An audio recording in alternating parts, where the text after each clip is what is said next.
Spring Furniture Bomber Hockey is on the air. That's a good backdoor. What a goal by Ryder Buka. You gotta be kidding me. Put that one back up on the Jumbotron. The excitement and heritage of the Flin Flon Bombers is on 1029 CFAR and FlinFlonOnline.com. That's a Pacific Stars. Power play goal. And Wyatt's hitting with the electric stick. Now here with the call the action. Oh, what a move by Arbery. Arbery wants it. He scores. Another highlight reel goal. It's highlight reel goal after highlight reel goal. The voice of your Flin Flon Bombers. Look out, we're going to have a scrap here. Look out, Loudon, there a couple big right hands, and he takes them down. The Bomber bench runs it, and so do the fans. The man who is always hungry for hockey. Like a hungry man with a cheeseburger. Right upstairs where Grandma keeps the peanut butter. Rob Hart. You're on. All righty, thank you very much, and welcome to the one and only Whitney Forum, and what stands out to be a very big night, of course. Mike Reagan picking up his 600th career coaching victory last night. Was not aware of that till after the game, Mike, but he did do that, so congratulations to him. He'll be honored for that tonight. Not to mention over 1,000 games behind the bench, Mike Slip. So it's going to be a big, big night. They'll have that presentation coming up prior to puck drop tonight, and of course the Flin Flon Bombers looking to take care of some business. 21 straight victories at home now, including a 4-1 victory yesterday. Of course, the opening first period, they were so dominant, scored 3 quick goals, and looked like they might actually chase the Melville starting netminder. But I'll tell you what, Spencer Dahl, he really rebounded in a hurry. Played well, hung out to dry for a lot of those goals, but he played well, kept his team in it, and I think it's safe to say Flin Flon came out ready to go, and Melville just didn't really find their legs, I thought, till the second period in last night's game. Yeah, I think you're right. It was, we said it a lot last night, it was a scrambly game, and Melville just didn't seem to get on track at all. Yeah, exciting night tonight. Coach Reagan, I don't know anybody who's more committed to his team and his community, and over 1,000 games, 600 wins. I know he really wants 601, so it'll be fun. It'll be a fun evening. Well, you kind of touched on it. We touched on the interview with him coming up momentarily as well. I mean, 600 wins in itself is obviously a huge achievement, but to do it all with one team. It's incredible, really, and I didn't know how his start went. He started, Rob, you would know a lot better than I, but he started as an assistant coach here. And no, he was hired as an assistant coach, but Doug Stokes ended up leaving before the beginning of the year. Okay. He jumped right in. So he never coached. That was kind of the plan. Yeah, he never coached as an assistant coach. So interesting, and here he is today. Always puts entertaining brand of hockey on the ice. He has created a network of scouts and connections across his country and the United States to bring these great players in. The one thing that eludes him is that championship, and I know he's hungry for it. And there's nobody who wears it more on his sleeve than Mike Reagan when he doesn't achieve his goal. And this team, I don't know if they'd be here like they are without Mike Reagan. Well, tonight's game is interesting for so many reasons, because the playoffs were to start today. Melville would be Flin Flon's first round opponent.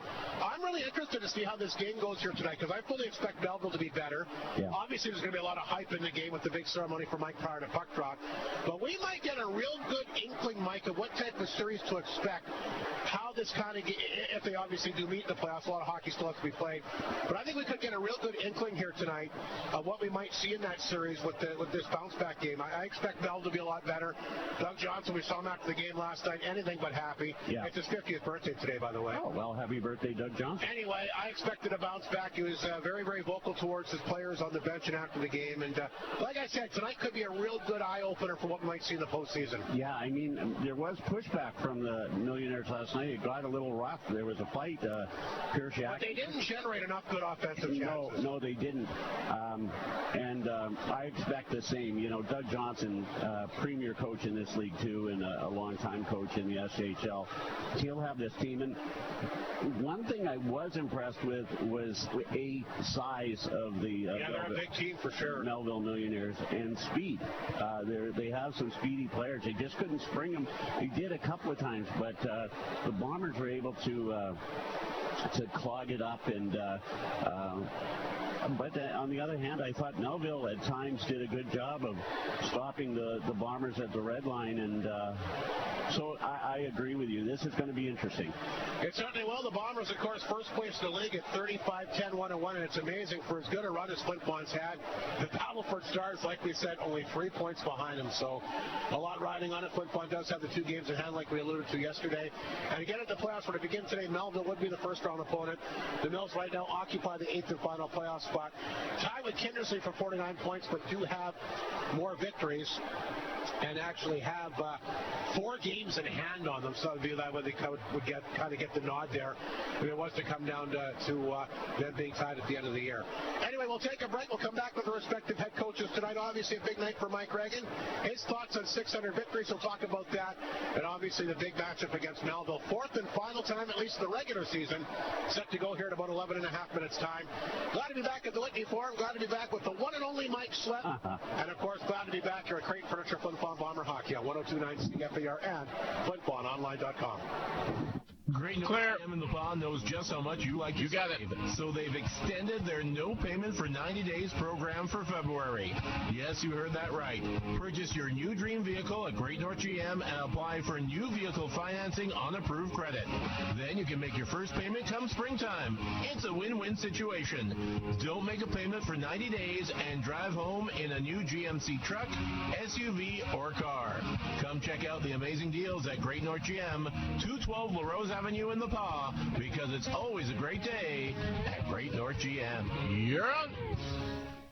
Good evening. Welcome to our SJHL Coaches Show. Once again, Mike Reagan, the head coach of the Flin Flon Bombers, will join us. Mike, a big weekend for you in particular, a big win last night. 600th career coaching victory. Heading in last night, did you know it was going to be 600? I did. I mean, many people have kind of talked to me about it. I kind of knew that something was going on, and that's so the heads up was given to me, and it's nice. It's definitely nice to get that milestone, but I mean, it's a win. What's more important is that we won the hockey game. We're focused on right now and what we're doing this year. It's not about the previous 599 or whatever. At the end of the day, we're trying to accomplish something here this year, and it's just a number. All in all, though, you got to be 600 wins with one team, the Flin Flon Bombers. That says something. Well, I think it's special. I mean, grew up being a huge Bomber fan, billeting, playing for the Bombers, and getting the opportunity to coach your hometown, I think, is definitely something that's special. And, there's no question about it, Hardy. I'm proud of what we've been able to do here. There's a lot of people involved besides myself that have contributed to the success that we've had here. And, I think that a lot of people deserve credit for where this organization is right now, and just hopefully we can continue to grow the program and get better each and every year. And nice to get it at the Whitney Forum as well. I mean, 600, but nice to do it here in front of friends and family, and of course the Bomber faithful. Yeah, always would prefer to be at home if you have a choice in something like this. But again, Hardy, it's a win. It's it's something that maybe you look back later on and be like, oh, that's kind of cool. I think that I'm more proud of the program that we've developed here, and want to continue to make it better. Stretch drive, Mike, you've only got 2 more road games. I think you'll be probably 7 home games. 7 of the last 9 are here at the Whitney Forum. I know you want to finish first. I'm sure the sooner you can clinch that, the better. You probably want to rest some guys. Obviously, there's still some concerning injuries with this team. Yeah, well, I'll be honest with you, Hardy. We haven't really had the choice of who's in the lineup, because of the injuries. Anybody that's healthy is in the lineup. I know Hudson Breha was out of the lineup last night, and he's out again here tonight. He's having a little nagging injury. If we really needed him, he could go here tonight. And then we got a couple other guys that are very close to getting back in. So we're starting to get healthy here, knock on wood. But there's no question. The sooner we can wrap up first, obviously the better for us. Like you said, if we do have enough healthy guys, then we can, kind of manage some guys' loads and make sure that they're fresh for the playoffs. Your thoughts on last night's game? A pretty dominating first period, then it kind of got, Melville just kind of did what they had to do. They tried to shut you down, kind of got dull and boring the rest of the way. You kind of mentioned it, that even teams like Kindersley, Melville, these teams at the bottom of the standings don't have the depth, and obviously the speed and skill that you and some of the other top-end teams have. And going to see a lot of that, but it was a big first period that powered the way to last night's win. Yeah, we were good in the first. You know, I thought that we jumped on them. They traveled up yesterday. It's exactly what we wanted to do. You got to take advantage of teams when they're traveling the day of the game, and you know, the guys were good, and I thought that you know, being up 3-0 after the first period, you're thinking, oh geez, this could turn into a blowout. I think that the referees tried to manage the game as much as possible last night. Felt like there was some calls that we didn't get. But at the end of the day, I thought we played a pretty good game, you know, almost getting 50 shots on net. Would have liked to capitalize on a few more opportunities, and, you know, for the most part, I think our penalty kill was pretty good. It was. You only gave up the one power play goal. It was a highlight reel goal for them, and of course, just the one chance for you. Concerned with the amount of penalties your team's taken the last few games, Mike? I mean, obviously the Kindersley game aside last Saturday, that got out of hand with them. But the last few games, you've taken a few more penalties than you have in the past? Yeah, it's something we talked about today. It's like you had a bug in the room there, Hardy. But, yeah, we definitely addressed that today in our meeting this morning, just that we want to be a little more disciplined. I thought that we could have avoided at least 2 penalties last night, just, you know, maybe letting our emotions get the best of us. And, you know, I think the guys are well aware that it's something that we need to tighten up, and hopefully we can do that here starting tonight. The dominance at home continues, Mike. 21 straight victories at home. I mean, that's I know it's not the playoffs, and I know you don't win championships here in February, but still something to hang the team's hat on. And pretty exciting that you've been able to keep this going as long, but we know a big bullseye on your chest from all the teams. Melville in particular, if the playoffs were to start today, that's who you'd be playing. Yeah, we've been really good at home this year, and, you know, I mean, over the years we've always been really good here, but I didn't see this one coming. You know, I didn't think that this was where we'd be right now as far as, you know, not losing a game at home, you know, after 21 games, but we're not too focused on that. It's more of a kind of a number that, you know, gives some motivation to other teams and that sort of thing. But yeah, hopefully we can keep it going, and obviously it would be nice if we could run the table, but at the end of the day, we're not too concerned about that. We're worried about playoff time and how we perform then. Charlie Tritt back between the pipes tonight? Yeah, we're going with Tritter here tonight. I thought Finner was really good last night. You know, our goaltending has been spectacular. They give us a chance to win every night and come up with a couple big saves, which is part of their job. So, yeah, we're looking forward to Tritter. Right on, Mike. Thanks, Vince. Good luck against the Millionaires here tonight. And again, congratulations on 600 victories. Quite the milestone, all behind the Flin Flon Bomber bench. Thanks very much, Robert. Mike Reagan, the head coach of the Bombers, once again here on 102.9 CFE or FlinFlonOnline.com. Clear. Bailey Homes has 15 years experience in the North, specializing in RTM homes and foundations, and are also proud supporters of our community. They are so thankful to Flin Flon and the surrounding areas for supporting them all these years. Bailey Homes is always willing to 10 seconds. Potential customer to show what they can do for our community. Your trusted builder in the North. Visit bailey-homes.ca. You're on. SJHL Coaches Show continues. Great to see Doug Johnson once again back here at the Whitney Forum, Doug. We're so accustomed, of course, all those years at NIP, to see you many times, not just the regular season, but the playoffs. Hardly get to see you anymore, but great to have you back here at the Whitney Forum this week. And I know you weren't obviously happy with the outcome of last night's game, but I'm sure probably, I know this is probably one of those road trips you still enjoy, right? Yeah, it's nice coming up. We got to stay at Baker's, and I would have been happier waking up a little earlier going fishing, but had a nice day out there, went for a good walk. And it's always beautiful to be up north. Yeah, obviously the Whitney's a special place, and it's always nice to come up here. I know I had a chance to talk to you after last night's game. You weren't happy with the outcome. I thought you take away the first period last night, Doug, it's pretty much a 1-1 hockey game. Yeah, but we gave up way too many shots. We gave up way too many chances, and I thought we just didn't do enough of it. To be honest, that was one of the worst games we played in a long time. But, you know, Flin Flon has to have a lot of credit for that. They just got on us all night. They didn't give us a lot of time or space. And my biggest issue is we didn't work to create space. We just took it and when you're just taking things, it's never very good. And you never want to fall down 3-0 in this rink. No, that's I don't know if many teams have ever come back from 3 rip down here. Well, I mean, obviously this year's been tough. I mean, they're 21-0 at home now. Saying that, Doug, that's still a pretty good motivation for you, I think, coming in tonight. Everybody, I mean, motivation for lots of reasons. I mean, you got to stay in the playoff hunt. I mean, if the playoffs were to start today, Flin Flon would be your opponent. And obviously just the team to beat the streak at home. A lot of motivation for your group. Absolutely, and it's been an interesting year for our team. I think if you go up and down our lineup, nobody's happy with where they are. Nobody's happy with how they've played consistently. And it's just been one of those years that we have trouble gaining traction. But if we ever get some traction, and when we get playing our game, we're a fun group to watch, and we're a fun group to be around. I thought your goaltender, Spencer Dahl, played good last night. I know he's not the number one guy, but he made some nice saves. Yeah, and I would say, like, him and Patty, it could be any one, and Patty unfortunately got hurt the other day, so Dollar's going to have to carry the load.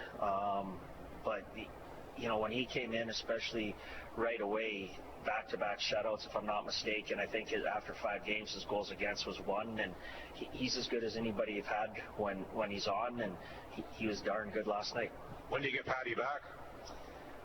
Good question. We're hoping it's going to be a week, 10 days. It just has to heal up. It's nothing serious. It's nothing that's going to be long-term. It just got a little cut and needs to heal. Fair enough. And like you said, if Spencer Dahl plays like he did last night, I mean, that's good enough goaltending to win. You just got to find a way to score some more goals. Yeah, absolutely. And it's kind of feast or famine. We scored 2 goals against Weyburn on last Friday. Then we score 6. Then we score 8 on Monday against Weyburn. And then last night 1. And we didn't work terribly hard to generate, but we had, the breakaway, please rise and stand if you can. Had a partial breakaway, had the penalty shot, had some one-timers net front. There were opportunities, but we also didn't work as hard as we needed to create more. The nice thing is you get an opportunity back here tonight, Doug, and I'm thinking down the stretch here, there's not a lot of games left before the playoffs begin. Boy, a win here at the Whitney Forum would go a long way for lots of reasons, would it not? Yeah, and most importantly, just the confidence and just understanding we can do stuff special, like do something nobody else did. That's pretty special, and just need, like we talked about, gaining traction. We need to gain our traction. We need to get a roll going, and once that roll gets moving, I think it's just going to keep building and building and building. Like we said, you're an interesting team this year. I mean, you're 13-7 on the road. There isn't a team in the league that wouldn't take that. You've struggled at home this year for whatever reason. Yeah, I wish you would tell me why. And it's just one of those years, whether it's we played a lot of back-to-back, so home and home series, and we try and treat it like a playoff series and try and get 2 games, but it always seems we come back on the Saturday home and lose, and it is what it is. We're working hard to fix it. We've been better at home lately. It's gaining traction, it's building momentum, and we got to make playoffs first, but once we're in playoffs, I like our chances. That is Doug Johnson, the head coach and general manager of the Melville Millionaires. Of course, we've got a presentation here for Mike Reagan coming up here momentarily. Mike Slip is, I believe there's going to be some type of a video tribute, and then they're going to, of course, have the SJHL commissioner, of course, Kyle McIntyre is here, so it's going to be a big ceremony here prior to puck drop. Yeah, I think we're going to try to have the audio for people, but might not be as great as you'd hope, but we're going to sure try, right, Rob? Well, we'll do the best that we can to try and pick it up here. I know that a lot of members of Mike's family, unfortunately, could not be in attendance tonight, so I'd like to obviously, of course, it'll be on Flow TV as well. There's his mom. And she's going to get some flowers. Well, there we go. So Tim Babcock, the Bomber president, is on the ice right now. He looks like he's got a special plaque made up. The SJHL commissioner, like I said, Kyle McIntyre out there as well. So let's just see if we can pick this up here.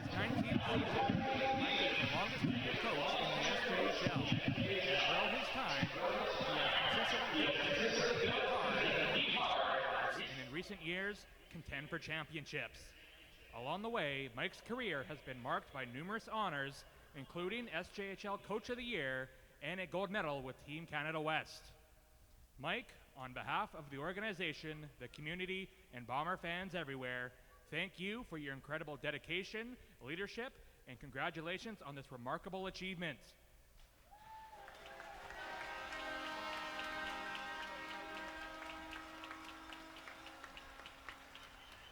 To commemorate this milestone, we are proud to present Mike with a special plaque marking his 600th win.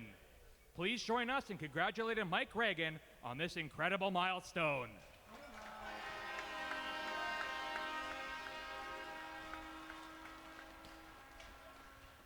Hockey fans, could we please get your attention to the Jumbotron for a video tribute?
Coach Mike. On behalf of the U18 Regina Rebels, I'd like to send a huge congratulations up north on your great coaching career. On behalf of our team, congratulations. Regs, congrats on 1,000 games. It's awesome to be part of your first win, your first game in the SJ. All the best going forward. Just wanted to say congrats, Mike, for 1,000 games with the Bombers. I'm very proud of you. Such an amazing accomplishment. I always knew you were going to be a great coach, and now I wish you a championship with the Bombers. Hey, Riggs, just want to say congrats on 1,000 games coached. You're joining a pretty elite class of people that have been able to do this with one organization, and I know you're pretty proud to say you've done it with such a story franchise like the Flin Flon Bombers. I consider you a true friend, and nice to be able to share this little piece of history with you. All the best going forward, bud. Let's get her done this year. And once again, congrats on 1,000 games. Hey, Riggs, just wanted to say congrats on the 1,000th game. That's a huge accomplishment and something to be incredibly proud of. To get 1,000 games in one league, let alone one team, is amazing. Shows your love of Flin Flon, love of the Bombers. Riggs, you've done a phenomenal job, obviously, up there. Your sustained success is in my mind, it's the pride of Canada, it's pride of junior A hockey, and everybody's trying to get there. So congrats, keep her going. If the Mills aren't winning a championship, hopefully it's you guys. Would wish you all the best, but you're playing us this weekend, so hopefully we beat the hell out of you. But if you're not playing the Mills, congrats, buddy, and good luck. Regs, congratulations. Quite a feat, 1,000. Something else. Very proud of you. As a former player of mine, I just think that it's tremendous what you've accomplished in Flin Flon. It's such a special place, not only to play but to be a coach that long, and you're the local boy, and I hope they're proud of you, Mike, because you've done a lot for not only only for that community but also for hockey in general. So just wanted to wish you all the best. Hey, Bomber fans, Cole McKegg here. Just wanted to congratulate my good friend and mentor, Mike Reagan, on surpassing 1,000 games as the head coach and GM for the Bombers. I've had the opportunity to be a part of Mike's journey for nearly half those games, first as one of his players and then as one of his assistant coaches. I've always admired Mike's dedication and commitment to our hometown team, and you're not going to find anyone else out there that cares more about the Bombers than Reg. So, again, just wanted to congratulate you, Mike, on reaching this milestone here, and best of luck to you and the team in the second half. Hey everyone at the Whitney. Wish I could be there with you. It's Clay Quinn here in Saskatoon. I was Reg's first assistant coach back in 2007, so 20 years ago when we first got behind the bench to coach the Bombers. 1,000 games have gone by, Regs, and I'm proud of you for getting to that mark. But you can't deny the success you've had behind the bench in Flin Flon, and I'm super proud of you, and I know that the next generations coming up are getting that passion from you as well to want to be Flin Flon Bomber. So congratulations, buddy. Keep working hard, and I know that success is going to turn into something great here shortly. Take it easy, guys, and have a great time tonight.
has done. Very home builders of the game for Flin Flon. I thought Joey Lee's going to start the game. It looks like he's making his way over to the bench. So we'll see who's going to actually start here tonight. You know, my son played for Mike Reagan and was traded, and it was a nice trade by Mike.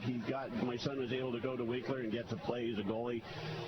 But if you asked Connor Slip today who his favorite coach was, he'd tell you it was Mike Reagan. And he had good success in Winkler, but still, Mike Reagan, he'll tell you that today.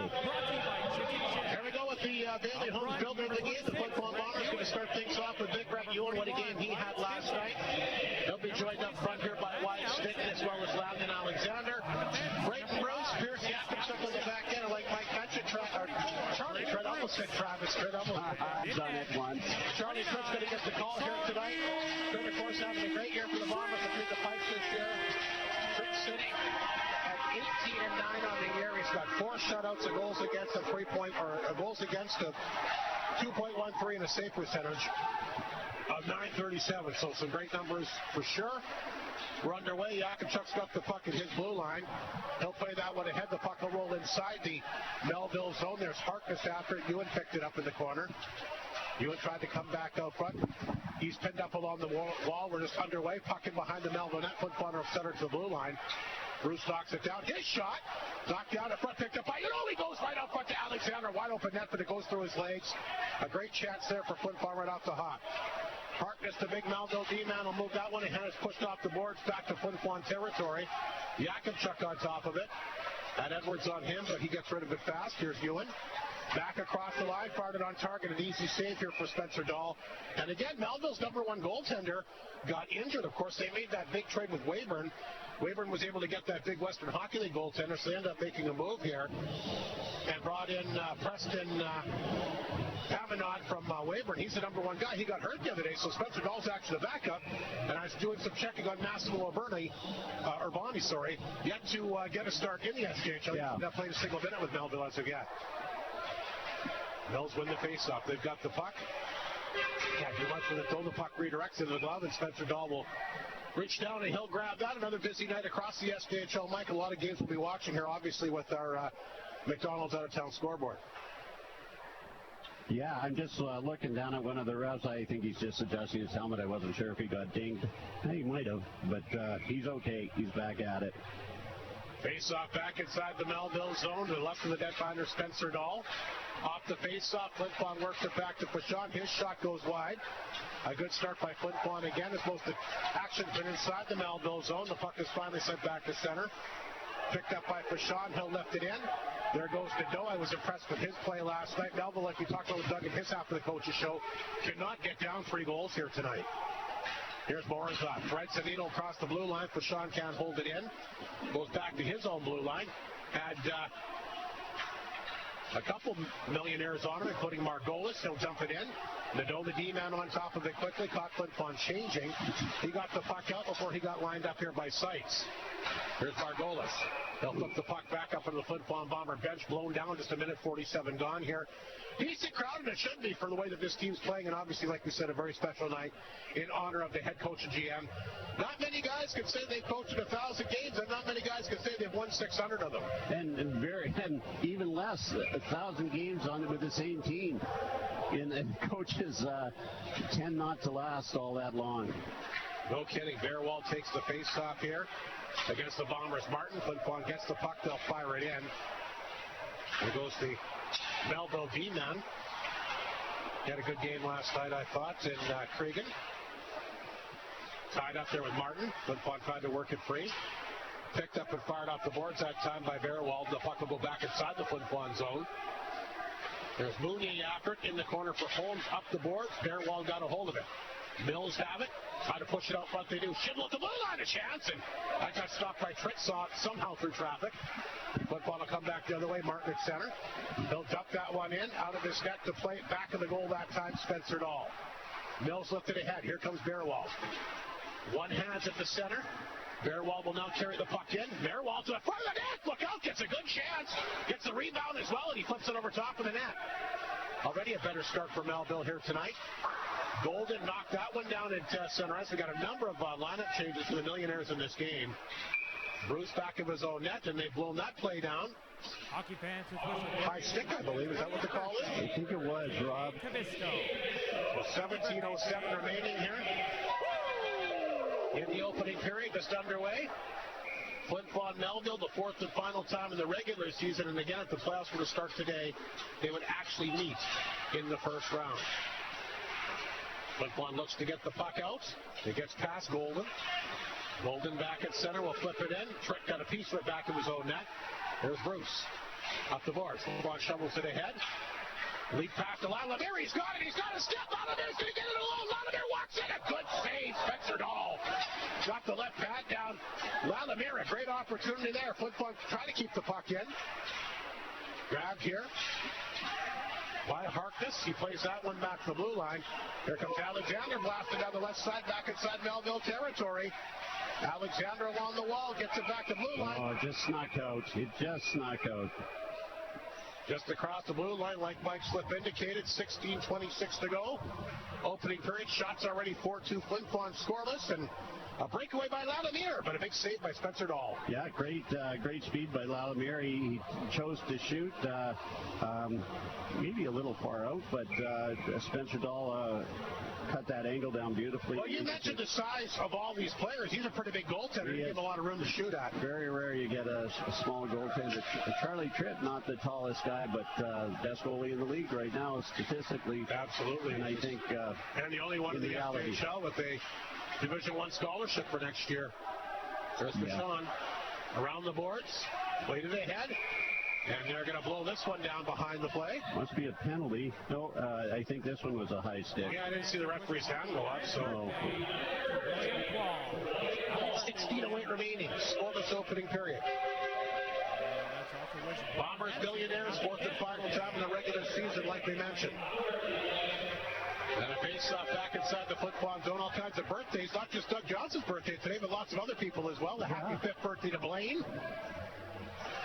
Wonder if he's at the game. I'm assuming he is. Nadeau at the blue line. Through traffic on target. Fred had to be careful. You saw that one at the last minute, Rob. Yeah, he kind of reacted late, did he not? But he was there. So a good save by him. He'll make that stop and hang on. 16:03 to go in the opening frame. The former Nick One Hawk, Drake, once again set for the face-off here for the Millionaires. He'll line up against Wyatt Stitton. Bombers win the draw. Can't get the puck out, though. Drake back ahead, held up that time by Stitton. The Bombers will push it out. This will force Nadeau, the D-man, back in his own zone. There's Nadeau off the boards. Gets it back to center to Drake. He's tied up. Gets a hold of it, hammers it right back in. Stop that time by Mounier. He'll move it ahead down to Ewan. Schindel had a hold of him. Cregan will pick it up back to the Melville net. Arbery holds it in. There's a chance in front for Lees, but knocked away. Good play by the D-man, Schindel. Schindel will grab it up the to center and send it inside the Flin Flon zone. Tread out to play it. Nice job. He'll hit Lees. They got Morozov wide open behind the D, and they can't get it. They're broken up. Fired on target that time by Cregan. And a glove save made here, courtesy of the Bomber netminder Charlie Tripp. Boy, Morozov was wide open. Yeah, he sure was. Melville with more shots, just one more, 5-4. But that never happened at all last night. They look a little better tonight, Rob. They do. They're a lot more in sync. Yeah, it seems a better flow for both teams, really. Margolis against Lees. Face off to the right of Charlie Tripp inside the Flin Flon zone. Melville wins a draw. This is Golden. He'll pick it up in the corner. Left it there. Bearwald pinned up along the boards. This is the big line for Melville here. Margolis circling out front, looking for the puck. They can't get it to him. It's off the glass. And pass Schindel down the ice. Ice is going to be waved off here. Cregan better go back and grab it. He does with Arbery on top of him. Back of the goal to Schindel. Schindel has it. Here's the backhander flipped ahead to Kokoshoa, but that got blocked out. Let's see on the ice. That's way too many. There's a chance for DeLow. Open net, they score! They'll take that instead of a too-many more. Watch it. He fires over top of the right shoulder here. Spencer Dahl, the Bombers catch the Mills on a bad line change. And they take a 1-0 lead. 5:28 in the second period. I guess that makes up for the wide open Morozov there, and boy, did he ever take off across to the left side, down the wing, and over top of the right shoulder here of Spencer Dahl. A big goal here for Morozov, who's got those sweet hands and that sweet touch. Yeah, he sure does. 8 to the year for him, and Flin Flon takes a 1-0 lead here in the opening period. Here's the face-off to Delisle. He'll jump that puck back across the Melville line. Golden there to get it. He'll flip it off the boards, back down the ice. Bashan races after inside Flin Flon territory. Bashan up the boards. Flin Flon clears the center. Golden got it back. Taps it in Flin Flon territory. Here comes Seitz. Jumped on it at center ice. Seitz across the line. Goes it back to Lyle. A chance. And ripped that one hard over top of the left shoulder that time. Not sure if Spencer Dahl saw it. Mills trying to respond. Barrowald will get it to center. And they're offside as he drops that back to Odeman. And Melville offside. They'll blow that one down. Oatman, sorry, not Odeman. Oatman. We'll get that straight. 13:52 to go in the period. 1-0 Flin Flon. Morozov's got his 8th of the year. Maverick Delisle, a little shaken up. Melville Millionaire fell on top of him. It wasn't intentional at all. I think he's okay. Delisle, the 1 assist, by the way, on the goal here by Flin Flon. 13:45 to go in this opening period. There's Mounier. Takes a hit, gets it back to center. Here's a chance for Alder. 2-on-1 with Alamir. Alder, a chance! And he ripped that one wide, low blocker side. Mounier will pick it up in the corner. They come right back out front. Nobody there. Picked up here by Mounier. The Bombers are flying now after that opening goal. Knocked down the dough, back of the net, around the board. Picked up by Olsen. He had the only goal last night, but he threw that puck away. But Bearwald will get it out. Bearwald's been out there a long time. Or is he double shifting or what? Here's Holmes. We'll chat with him in the opening intermission tonight. Gets that back to center. Puck poked back inside Melville territory. Cregan, the Melville D-man, is there. He'll push that off the boards. Grabbed here by Yakimchuk. He sends it in. Cregan. Right it ahead. Bombers knock it down. Picked up by Yu. He drops that back to Cregan. Wasn't sure where it was. Had to get rid of it quickly. Stick on top of him. Mills just get it out. And blown down again with 12:47 remaining here in the opening period. A lot of high sticks and offside so far early in the game. Yeah, there has been, but I still say it's a better flow. I hadn't seen Devin Winder out there, but he is in the lineup. I saw him warming up before the game today. Yeah, he is there. He and Mounier were having a bit of a go at each other for most of the night last night, so it'll be interesting to watch that. Face off the right of Spencer Dahl. Stick wins the draw. Alexander along the wall. Can't get a stick on it. Puck will come back to center. Picked up by Yakimchuk. He'll hammer that one back in. There's Schindel off the boards. Bombers try to keep it in. Picked up here by Carmichael. Knocked away from him, but right on Yu stick. Yu for the Millionaires will take off. He's got some speed. Gets that one in for Morrison. His backhander goes wide. There's Yu. Along the boards. Can't hold it in. Taken away by Bruce. Back to center ice here. That's Alexander. He'll tap that one ahead. Morrison on top of it. Intercepted by Alexander all by himself. The left line was changing. Throws it in. And he gets knocked to the ice by Cregan. Fans looking for a call. 12:04 to go in the opening period. We mentioned a lot of other games going on here tonight. Weyburn, a 6-0 lead on Kindersley in the third period. Kindersley needs these games. They can't afford to lose too many more. Nipwood on top of Humboldt, 2-1. That one right now in the second period. Larange, a 1-0 lead on Melford in the first. Estevan Warman, no score. Estevan Battleford, they'll go tomorrow. 1-0 Flin Flon leads it here. Puck played ahead. Here's a chance for Oatman. Got it back to Olsen. His backhander goes wide. Not going with his number one line a lot. Bearwald right back out there again. He just left the ice. Want to try to work it back out front. Scooped up here by Morozov. He's got the opening goal at center ice. Throws it out front. What a pass! What a chance for Lees! And Spencer Dahl got the left pad down in on a tremendous save. Yeah, again. Lees back ahead, overskates that one. Grabbed instead by Arbery. Back ahead. Lees will try to come back up front. Intercepted here by the Millionaires Oatman, but penalty is going to be called here. It might be against Look out, Mounier and Olsen are getting into it over at the Melville bench. Hooking penalty going to be called. Who's going to get it here? Reed Arbery, I think. Is Reed even on the ice? He's right below us here. All right, yeah. You're right, it is. Melville on the power play. They were 1 for 5 yesterday. They'll get the first chance here tonight. Mike Reagan commenting, concerned about the amount of penalties the team is taking. Yeah. So here's a big one. 11:17 to go here in this opening period. Melville a chance to tie things up. Their power play ranked 8th in the league at 17.6%. The Bomber penalty kill ranked 2nd overall at 85. And here's a short-handed break for Alexander. He races in, gets a shot away, then he gets tripped up. Mills will get 3 skaters away to center led by Oldman. Drop pass to Margolis. Margolis gets it in deep.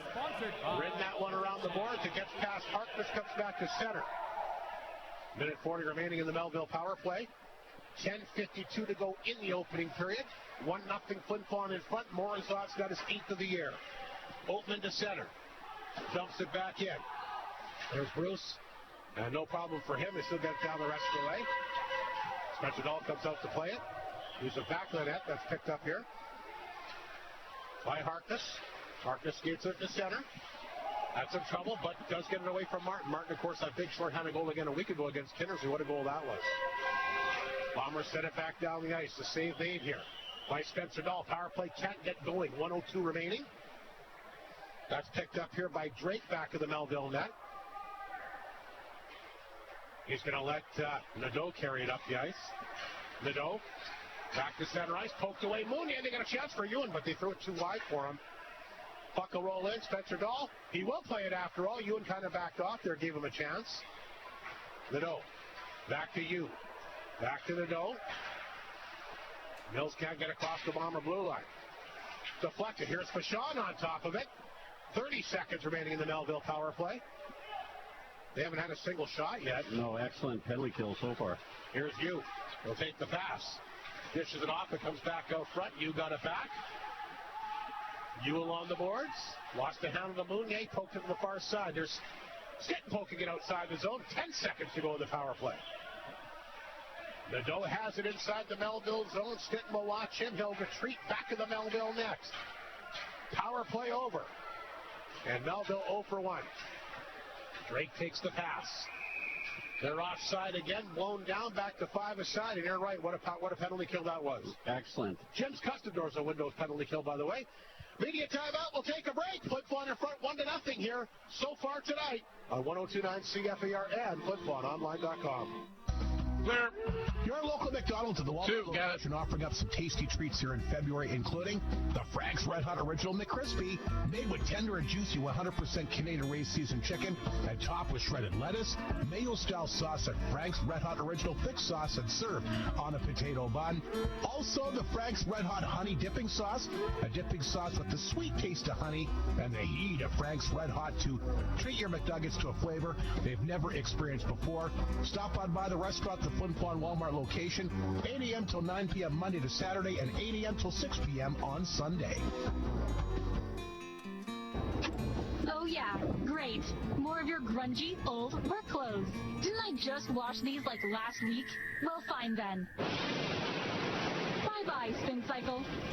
If your appliances have more attitude than an angsty teen, then it's time to head to talk to the good people at Creighton Furniture. Maytag offers a wide selection of home appliances when it's time for something without the painful appliance attitude. Washers, 10 seconds, refrigerators, ranges. Maytag works to keep your life as angst-free as possible. Check out the options with Maytag and Creighton Furniture and Appliance Center. Open Tuesday to Saturday, 10 to 4. You're on. Just under 9 minutes remaining here in the opening period. Flin Flon a 1-0 lead. The puck inside the Flin Flon zone. Bombers push that one ahead. Ulmer looking for the pass. We've got another penalty in behind the play here, Mike Slip. One of the Bombers is down. It's Les Bronx. We'll see if this one actually goes against Melville. Trip. Looks like it. Oh, I don't know. No, yeah, Drake's going to go here. So Flin Flon will go the power play for the first time here tonight. Bob Wood is our Arctic Beverages contestant. Nice tribute to Eddie's Family Foods up there. Yeah, that was a nice tribute. Closed their doors. Flin Flon institution for many, many years. Supported this community exceptionally, and unfortunately they had to shut the doors. So thanks for everything, Eddie's Family Foods. Flin Flon on the power play. They have the puck deep inside Melville territory. That's Leo Seitz to the blue line. Picked up here by Flin Flon looking to add to their lead. They're up 1-0. Puck picked up back of the Melville net by Golden. He couldn't move it. Grabbed instead by Leaves. Of course, he's got the 12 power play goals of the year, like we mentioned. There's Delisle. In the corner, the puck will go back of the Melville net. Leaves on top of it. Melville can't clear. Good work by Flin Flon along the wall. Back of the goal here for Seitz. Seitz trying to get away here. Dishes that one off to Martin. Lots of room in the back end for Fashon. Fashon leaves it there for Delisle along the left-hand boards. Picked up here by Seitz. Back to Delisle. Seitz fronts it to the Fashon. He fights to keep it in. He does. Good job by Melville to keep everything on the outside. Good penalty kill for them so far. Flin Flon moving the puck around when they can't get in tight. This is Fashon. Trying to come back out front. On the boards, picked up here by Martin. Martin hangs on, looks for a lane. Now he lets a rip, and he fired it over top of the net. Good chance there. Fashon will knock it down. Delisle in the corner, back out front. Martin. Then he slaps that one back over to Lees. 40 seconds to go the power play. Lees forced to the blue line. Delisle in the corner to Seitz. Lees has got the stick caught. Let her rip. That got blocked that time. Back to Fashon. Back up front. Seitz back door. What a save. Sliding out of nowhere that time. Another great stop here, courtesy of the Melville netminder, Spencer Dahl. Yeah, absolutely. But the Melville Millionaires have to be happy with the play of Spencer Dahl. That power play, like you say, they were moving the puck around the perimeter, but they did get it inside there to Delisle, and a good hard shot by Joey Lees, too, that was blocked. 25 seconds remaining in the power play. Face off in the Melville zone. The left of Spencer Dahl. Off the draw, and the Melville D-man will get to it. And he fires that down the ice. He had Olsen there, but a little bit too far. Miscue's got it for Flin Flon. He'll backtrack back of his net. Shots, by the way, 8-5 Flin Flon here in the period. And again, the 1-0 lead and a goal by Morozov. But Melville doing a good job of the power play. There's 5 seconds remaining in Flin Flon's first chance. Here comes Arbery. Quickly up the middle. Arbery hangs on. Drops it back to Wyatt Stitton. Stitton hangs on. Shoots that one off the stick, and the penalty is over. And both teams are 0 for 1 in the power play here tonight. Stitton. They come back out front. Drake out of the box. Will poke it back to center. Here comes Olsen. 1-on-1 here against Miscue. Throws it in deep in Flin Flon territory. Mounier. Back of that to Miscue. Got chased by Margolis. Had to get rid of it. Here comes Morozov, the goal scorer, to center. Morozov across the line. Hangs on. Throws that one in deep. Cregan bumped off the play, but got a little bit of help here. No, he didn't. Flin Flon steals it. Mounier, a chance, and that goes off the goalpost. Hit somebody first, I think. Alexander tries to keep it in.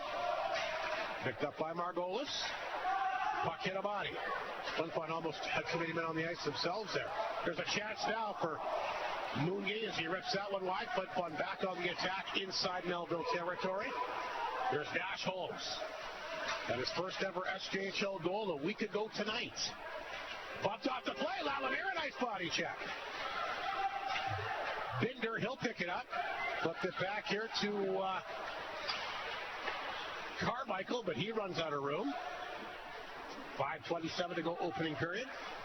Bombers play it off the boards. Here's a chance for L'Esperance. He'll take it off across the Melville line. Back, we had Lalamere open, just missed the pass. Lalamere works his way back to blue line, throws that one in tight. Trying to get it back. Puck will come back to center. Picked up by Carmichael, bumped off the play. Puck rolled back inside the Flin Flon zone. Here's L'Esperance. Back inside Melville territory. Slapped away from him under 5 to go. That'll be an icing call against the Millionaires. A tight checking affair like we expected from this Melville team. Absolutely. So, Rob, should I be over to your place around 6:30 for that big breakfast before the game? Well, that's what you said. I don't remember saying that, but Raphael will be up, like he said. He's a morning guy. He gets up early all the time. I don't know if I'm going to be able to do that or not. We'll find out, I guess. My wife will make me. There's a deflection, another goal post. Maverick Delisle redirects that one. Flin Flon on the attack. Hard to attack, they score! Maverick Delisle with a beautiful redirection. And it's 2-0 Flin Flon. No chance there for Spencer Knoll. And Maverick Delisle has scored in back-to-back games for this weekend. Yeah, Maverick Delisle. How many goals does he have? You tell me when you get a chance there. 16, and he missed quite a number of games. Yes. It's like you said last night. How many could this guy or a number of these Bombers have if they were healthy the whole way? Still having a great year. 16 goals for Delisle, and it's a 2-0 Flin Flon lead again on the redirection. No chance there for Spencer Dahl. The Smart will get that puck in deep. Back of the goal it goes. Flin Flon back the attack. That's Morrison from Melville. He'll try to get the puck out. Here's the battle for it. That's picked up here by the Millionaires Morrison. Back to center ice. Lost the handle. Puck sent back inside Melville territory. Now Kakosha will race after deep in Flin Flon territory. Kakosha after it to the blue line. Harkness keeps it in. Long shot, knocked down in front. Bruce picked it up here for Flin Flon. Off the left-hand side for Seitz. Played it back to Delisle. That's going to hit the score clock here, and they'll blow that down. With 3:57 to go, happen to get the assist on that goal there, Mike? I did not, but I will have a look. We'll see if it's updated. Jack Martin, the only assist. Yeah, he took the shot and Delisle deflected. Shout out to Emery and Jace who are watching at home tonight. There is a little concern about Mike Reagan's lineage, apparently, but we got that straightened out. But yeah, they're watching in the comforts of their own home. Enjoying this 2-0 Flin Flon lead. Less than 4 minutes to go here in this opening period. Millionaires have the puck inside the Flin Flon zone. That's Cregan, the D-man. His shot stopped here by Trent. Bombers will get that back to Ewan. His backhander to the blue line, but held in here. Melville trying to answer those first 2 goals, but Flin Flon gets the puck back. Miscue. Back to Stinton. Got away from him. Rolls back inside the Melville zone. Icing against Flin Flon, blown down.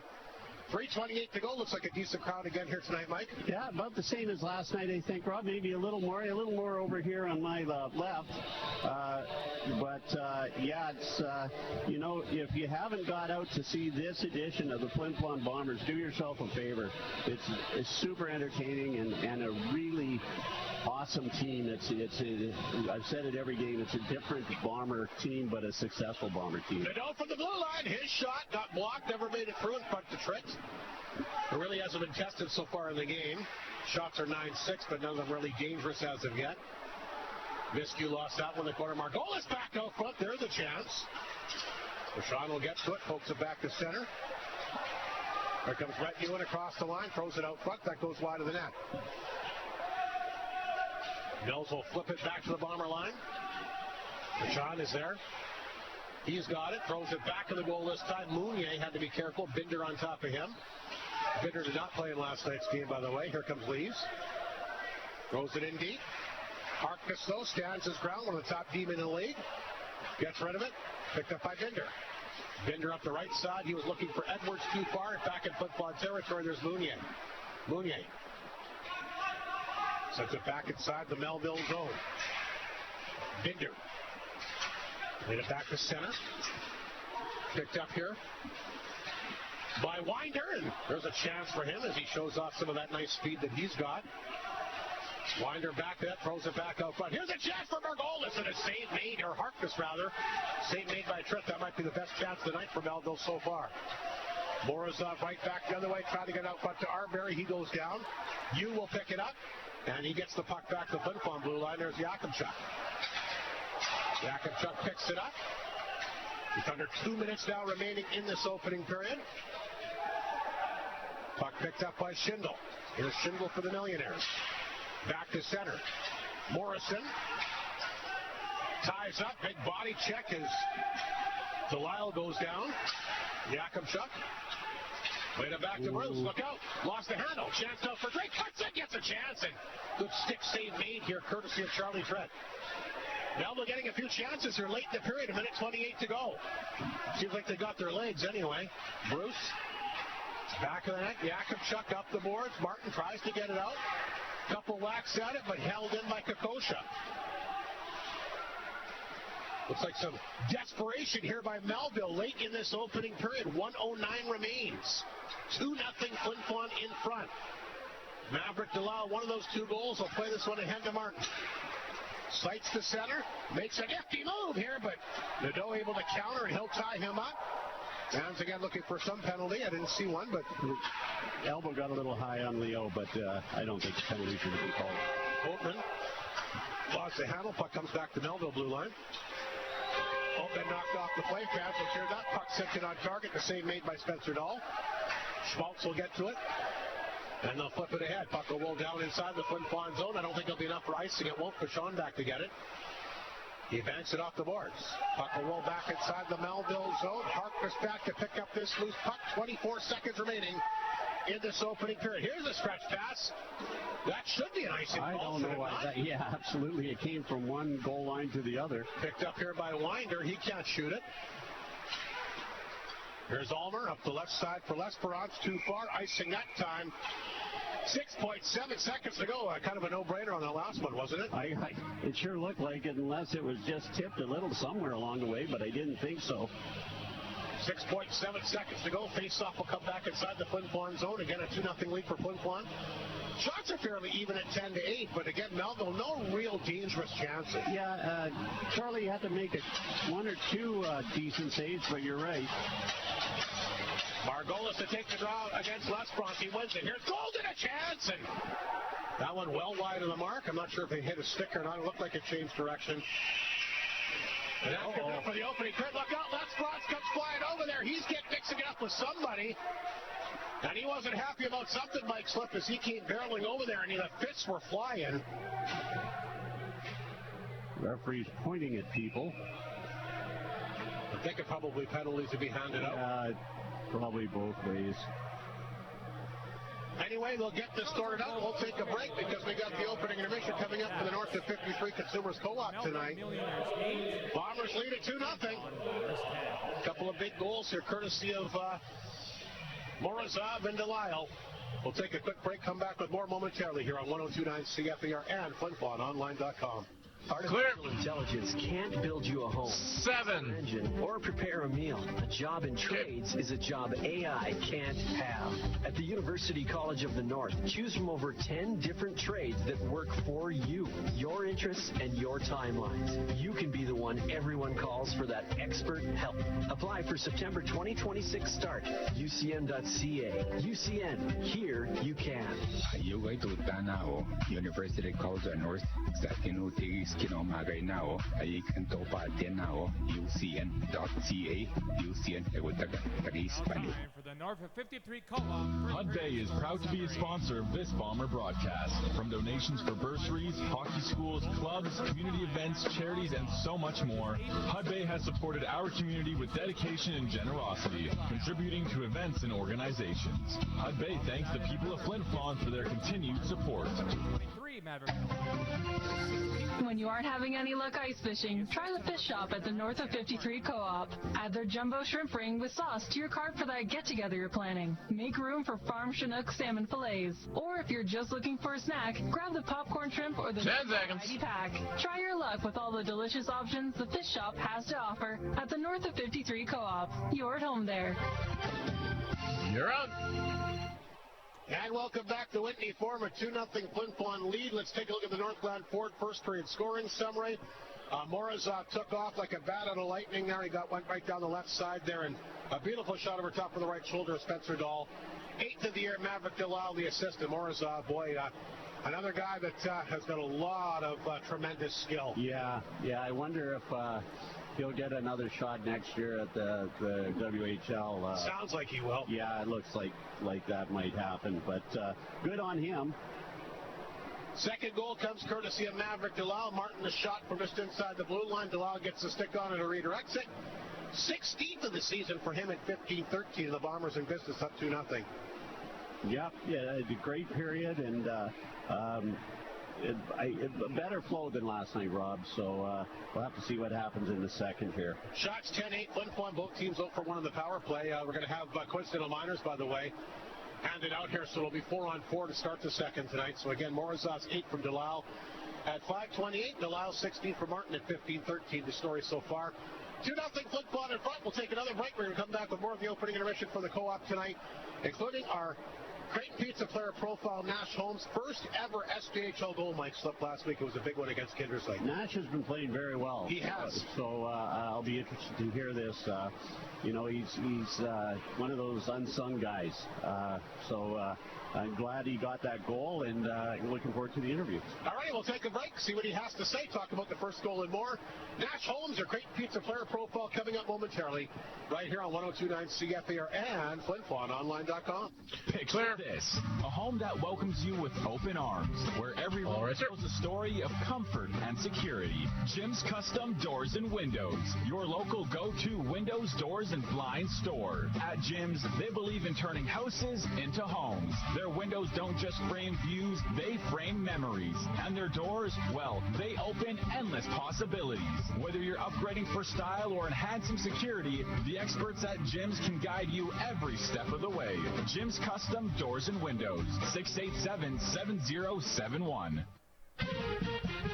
Gatorade's unflavored water is your new go-to for all-day hydration, infused with electrolytes for great taste. When you pick this up, all you have to do is flip the sports cap and drink the clear, refreshing water with no sweet taste. It's formulated for all active people to hydrate throughout their entire day.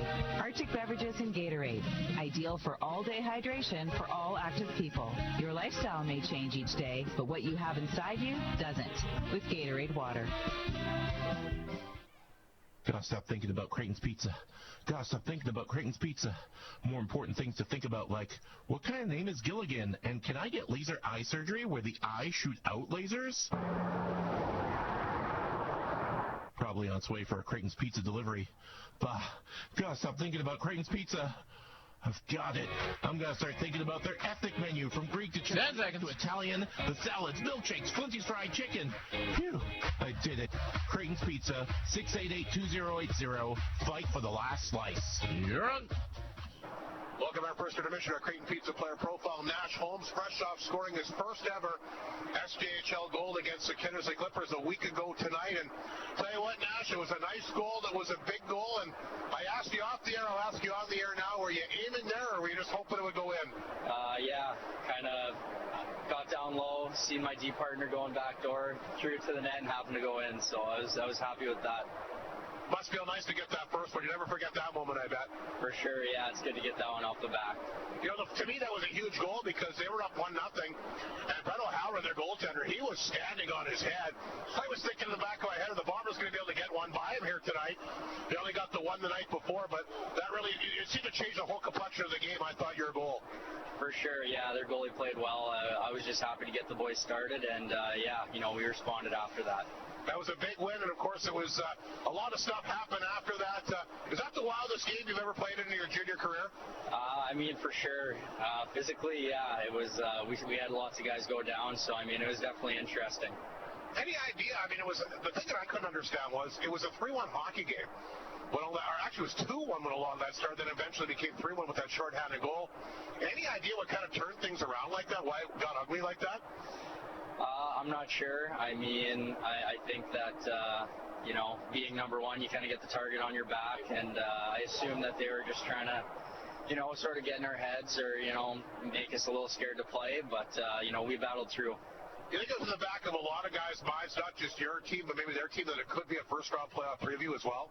For sure, yeah. I mean, you know, it's those were big games for us, and, yeah, you know, we proved a lot, and you know, it was a good challenge for us. You mentioned a bullseye on your back. I think you're going to have that no matter who you play. Yeah, absolutely. I mean, even against this Melville team last night, I thought you guys had an incredible opening period. Then Melville did a lot of what I thought Kindersley did last week. They just clutched and grabbed and took away the middle of the ice. It was just a real slow, dull, boring game. Tough to really generate any offense or really any energy. For sure. I think that's, you know, sort of part of Melville's game. I definitely think they had a bit of bust legs yesterday. So, I mean, you know, we'll be looking for them to come out a little more hot tonight. But, yeah, you know, we're ready. Let's talk about you personally. A lot of guys have gone down with injury, like you alluded to, but it's been opportunities for other people like yourself. I'm sure you're relishing the ice time. Yeah, absolutely. I mean, we have had lots of guys go down with injury, but I mean, I think it just shows how good our depth is. Our depth is really shining right now. Now, take me back a year ago now to today. Are you a lot different player than you were a year ago at this time? For sure. I mean, I think a lot of that is confidence. I think, a little more comfortable here. And, confidence is the key for me, I think. I think it's a confidence for anything in life. I think that's a good answer. Last year, and maybe it is to some degree, but last year when you get out there and you only get so many opportunities, are you definitely scared to make a mistake? Last year, it was definitely more in the back of my mind than it is this year. And, getting that year under my belt, I feel a lot better now. And, just trying to make plays where I can.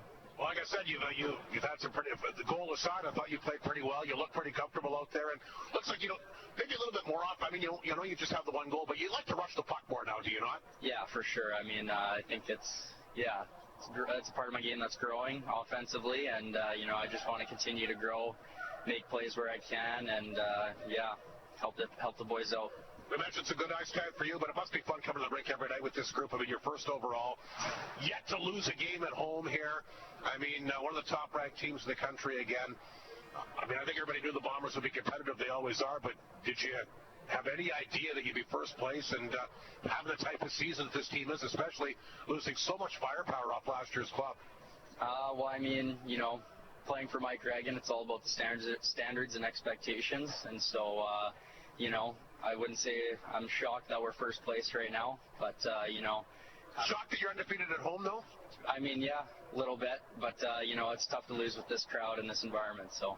And with the great team that you have, I think the one thing about this team, Nash, and I'll get your thoughts on it. Last year, you had a very good team. You're led by some really good offensive players. To me, at least, it seems like this team is more balanced. For sure, this team definitely is more balanced, and, like Greg says, we don't really have a first line. We don't have a fourth line. Our depth is unreal, and it's paid off. And you got 8 capable defensemen and 2 capable goaltenders as well. I mean, it's balanced right across the board. For sure. You can't say enough about our goalies. Finn and Shredder, they're amazing for us. They certainly are. How did you become a Flin Flon Bomber? Take me back to how it all worked out, how you wound up here in northern Manitoba. For sure. I played U18 in Victoria, had a scout reach out, and went to the summer camp in Saskatoon, ended up getting signed out of there.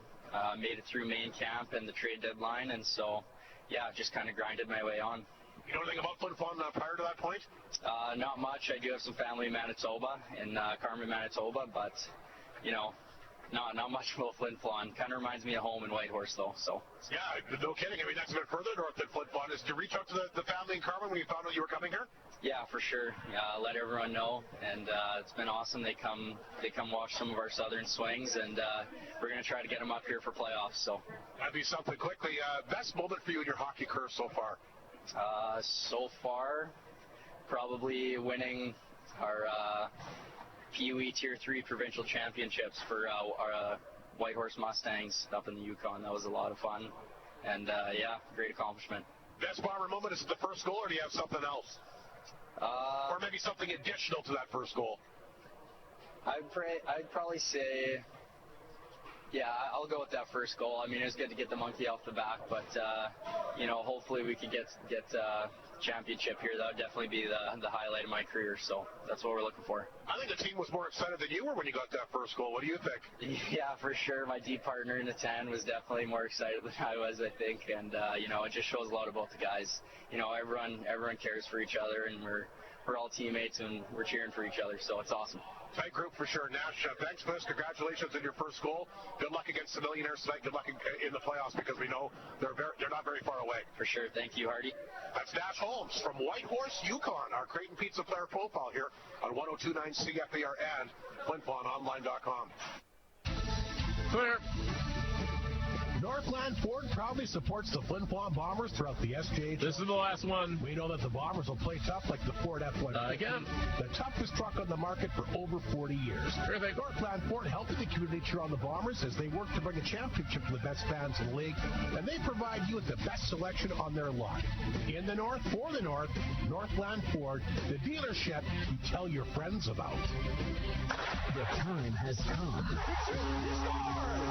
The players have been racking up points, so now it's time to see who's on top. Let's check up on the latest leaders in our NHL hockey draft.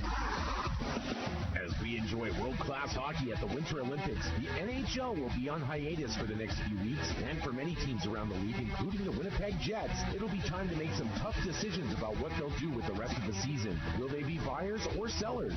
Load up for the playoffs or trade for extra draft picks if a retool is necessary? Some teams, like the New York Rangers, have already made waves by sending Panarin to Los Angeles to join the Kings. Either way, it looks like there'll be lots of action both on and off the ice. We'll also be taking an Olympic hiatus, as our next update will be on Friday, March 6th. Until then, let's check in on the standings. Third place stays with Blake Lahonen, entering at Jim's Doors and Windows with 900 points. In second and entering at Pharmasave is Eric Westhaver, who has 911 points. And at the top once again is Gretchen Wenland, who entered at Jim's Doors and Windows and has 925 points. Congratulations to this week's top 3. If you didn't hear your name, no worries. You can always check back again next week. Until then, you can find the full list of standings at any of our participating locations. Sponsored in part by Jim's Custom Doors and Windows. Not just your go-to for quality windows, doors, garage doors, and blinds, but also for key cutting. Get precise duplicates of your keys with Jim's Custom Doors and Windows at 110 Callanan Street. Hockey Draft 2025. Only on CFAR. Your radio. You're on. And welcome back to Whitney Forum. Once again, a 2-0 lead for the Flin Flon Bombers after 20 minutes of play. Morozov and Delisle have got the goals. Quickly, the McDonald's out-of-town scoreboard tonight. Lots of games in the SJHL. Weyburn Royal on track to picking up a victory. Are a minute away from knocking off Kindersley. It's 8-1. I don't anticipate a comeback there. No, that's a tough one for Kindersley. Nepwood in front big time as well, 6-2 on Humboldt. That's late in the second. Laurent continues to lead Melfort 1-0 in the second period. Warman in front of Estevan 1-0 after 1. And, of course, Estevan battle for to go head-to-head like we mentioned tomorrow. Manitoba Junior Hockey League scores in the second period. Burton a 4-2 lead on Dauphin. Neverville leads the Blizzard 1-0 in the second. Steinbach ahead of Swan Valley 2-0 in the second period. Wickler ahead of the Winnipeg Monarchs 4-0 after 1. Neepawa leads Selkirk 3-1 after 1. Saskatchewan Winter Games Medal Lake today. Matthew Unruh, a gold medal winner at the cross-country skiing. Congratulations to him. And his sister Charlotte Unruh won 2 bronze medals in cross-country skiing Fantastic. today. And, of course, Brad Jones, the big gold medal winner in men's curling. That's 5 gold medals, I think, now for Canada. Yep. The Canada's had a pretty decent Olympics, and hopefully one more gold tomorrow when the men's team plays the U.S. Guaranteed a silver for sure, but that's not what they want. No, that's second place. They want first, and it's sure been exciting to watch. I wish that game was on a little later, but I'll try to make my way to the TV. So 2-0 lead for Flin Flon. How would you rank the opening period for the Bombers tonight there, Mike? Very good. Moved the puck around, had a decent power play. Charlie has made a couple of great saves. He's had 8 shots on him. So I give it an A. Absolutely. Charlie Tritt not called upon very often, but when he needed to, the same thing as Finn Warner last night, right? Anytime that they needed to make the big saves, they've done that. You can even go back a lot longer than even last night's game. Yeah, and that's how these goalies are going to have to play with this Flin Flon Bomber team, because they don't allow, they're very good defensively, as good as they are offensively. So, the goalies have to be on their toes, because they generally don't get a ton of shots, but when they do, they've been able to stand tall in there. And I think if you're Melville, you got to get the next goal, right? Oh, absolutely.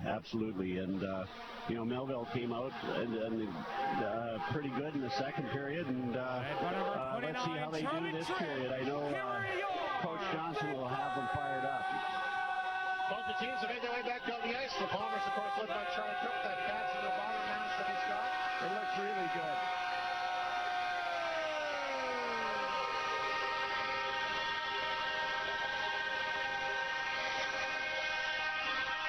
Spencer Dahl, the base of the two netminders. Although those shots were close, 10-8 in Flin Flon's favor after the opening period here tonight. But a big opening period once again. The Bombers score not once but twice. Morozov's 8th, and Delilah's come back with his 10th. And we'll see what the second period brings. But like we said, for Melville to get back in this game, they're going to have to get the next goal. Absolutely.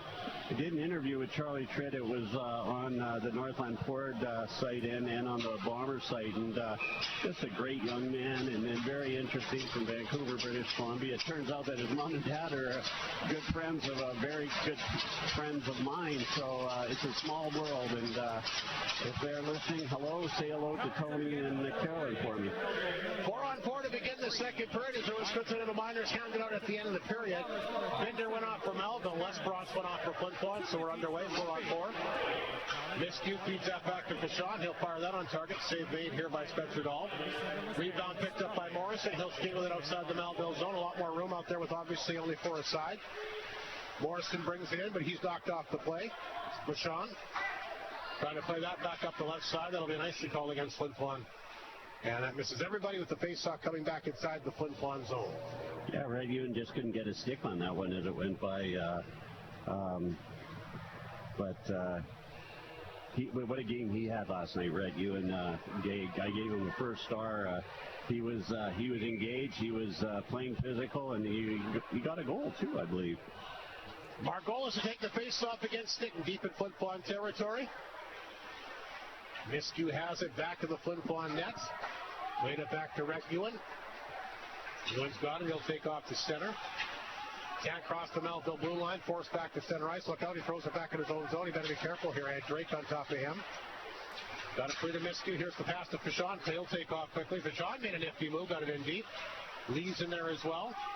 Tried to tap it home. Puck back to the Melville net. Had a couple guys wide open. Play broken up though. Ewan will pinch in. He'll knock it down. There's big Rhett Ewan. Tried to come back out front. Flin Flon changes. Holds back on the ice. Here's a chance for Drake as he redirects it back to the Flin Flon zone. Icing again. Was that an icing call there, Mike? I think it was. Or is there too many men on the ice here? Is he doing something behind the play here? The referee had all his fingers up there. I don't know. I didn't think it was icing, but I guess the linesman did. Not sure what's going on. Blown down, 1:15 gone. Face off back in the Melville zone. Arbery to take the draw against Drake. The left of the goaltender, Spencer Dahl. Off the face-off, Morozov fanned on it. Chance for a 2-on-1 here for the Mills. The Doe's got it. The D-man across the bar line. Hangs on target. Rebound there. Good save. Charlie Tritt will stretch out and get that right pad on it. Puck lifted back the bomber to the Melville blue line. That's picked up here by Mounier. Great chance there for the Millionaires. Their best tonight to try and get back on the board. But Tritt comes up with not one but 2 huge saves here. Schmalz for the Mills made a good move. He's across the bomber line. He hangs on, fanned on it. They'll pick it up in the corner. 10 seconds. We're back on 5-on-5. Mills working free. There's a chance by Winder as he ripped that one wide, low glove side. Holmes back to that. We'll flip that around the boards. Holmes has it. Back to 5 aside. Les Bronze back out there. Chance for Arbery. Cuts it. Arbery shoots. Oh! I think that went off the left shoulder that time of Spencer Dahl. Arbery lots of chances in last night's game as well. Here's the pass to Binder. He lost the handle. Puck will roll back in the bomber net. Picked up by Martin. Off the glass. Puck rolls back in Melville territory. Grabbed here by Golden. He's a big boy. Cregan just got rid of it. Bombers hammer that on target. Kicked away. Puck played off the stick that time of Edwards. Back at the Flin Flon zone. There's Yakubchuk. Back at the Flin Flon net. Bruce. Over to Yakubchuk. Had Edwards on top of him. Edwards, the former Weyburn Red Wing. That's knocked down at center ice. Set back inside the Flin Flon zone. Tread out of his net. 17 minutes remaining in the second period. Seitz lost a handle. There's a chance! Edwards gets an opportunity again. Blockered away that time by Tritt. Loose puck inside the Flin Flon zone. Edwards on top, but a good shift for him. Bombers trying to tap it out. That goes off the side of the bomber net. Picked up that time by Kashoka. He lost the handle. Laid ahead by Martin. Tapped it free. Here comes Maverick Delisle, already a goal on the night. Delisle walks in, shoots long, shot kicked away, no problem that time, Spencer Dahl. Vachon cuts this one off at center ice. Tried to feed it back inside the Melville zone. There's Schmaltz after it. Bumped off the play that time by Lalanier. Here's Schmaltz. Plays it ahead. Nadeau will bank it off the boards. Cut off by Miskew, but Nadeau intercepted it. Forces Miskew back in his own zone. Vachon played it ahead. Here comes Lesperance. Backhander looking in for Lalanier, who had that breakaway you might recall back in the opening period tonight. Puck back in the Bomber net, picked up here by Nadeau. Nadeau has got it, almost lost the handle, gets it back, gets it out. Big hit at center ice there. Nadeau Vachon knocked off the play. Looking in and getting a chance there. Bare wall to load out front, and he can't tap her home on a great opportunity that time, courtesy of Oatman. There goes Vachon back the other direction. Circling inside the Melville zone. Long stretch between whistles here. Holmes knocked it down. Throws that one back towards the front of that, hit a leg. Lesperance upended back of the goal. Penalty coming up against the Millionaires here, Mike Slip. Yeah, slash. Bucky Williamson going to be our Pepsi-powered play contestant this time. Bucky. Also gets his prods in the co-op. Good luck to him. League's best power play will go back to work here with 15-16 to go in this second period here tonight. Again, a 2-0 Flin Flon lead on goals here by Morozov and Delisle. Speaking of Delisle, he'll get set for the face-off here. Lining up Melville against Fairwall. Bombers win the draw. They get it in deep back of the net. Back out front, great pass, but just off the tip of that stick that time for Leaves. Puck rolled back in Flin Flon territory. There's Vachon. Knocked it down, played it ahead to Leaves. Center ice pass to Lyle. Drops that one back to Martin. Martin hangs on. Trying to come back out front. Redirects over to Seitz. Vachon. Top of the right circle to Lyle. Leaves it there. Leaves a one-timer and he fanned on it.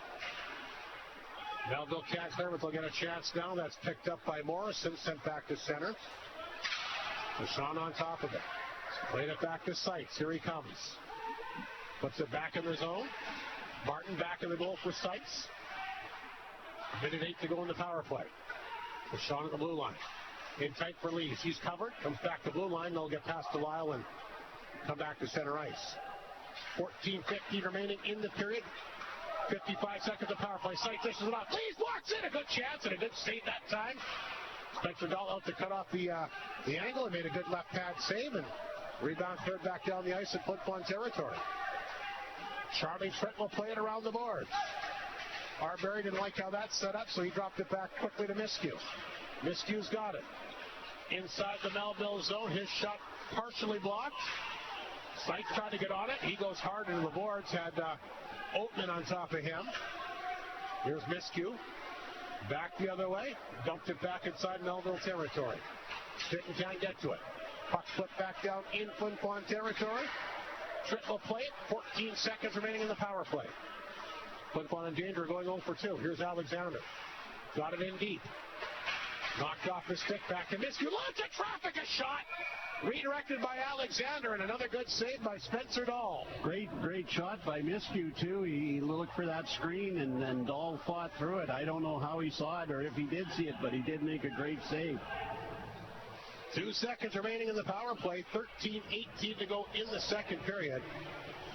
And Flin Flon in front 2-0. Out shooting the Millionaires 14-10. Shots maybe a little bit closer than we thought they might be. Off the draw, that's picked up here and fired off the boards that time by Cragen. Penalty over, and Flin Flon is 0 for 2. Jacob Lesperance! Oh, I thought that one went in. I think it might have hit the post. That's the third goal post of the game for Flin Flon. Binder back the other way for Melville. Brings the puck in. Tied up along the boards. Puck will roll back to the Bomber net. There's Lesperance. Lalanier has it. Back of the goal, picked up by Holmes. Holmes. He'll shovel it off the boards. Schindel cut it off at center. He fired it in. Tritt out of the net. Back of the goal this time for Mounier. A couple of Millionaires watch him. He dished it off to Holmes, comes right back to Mounier.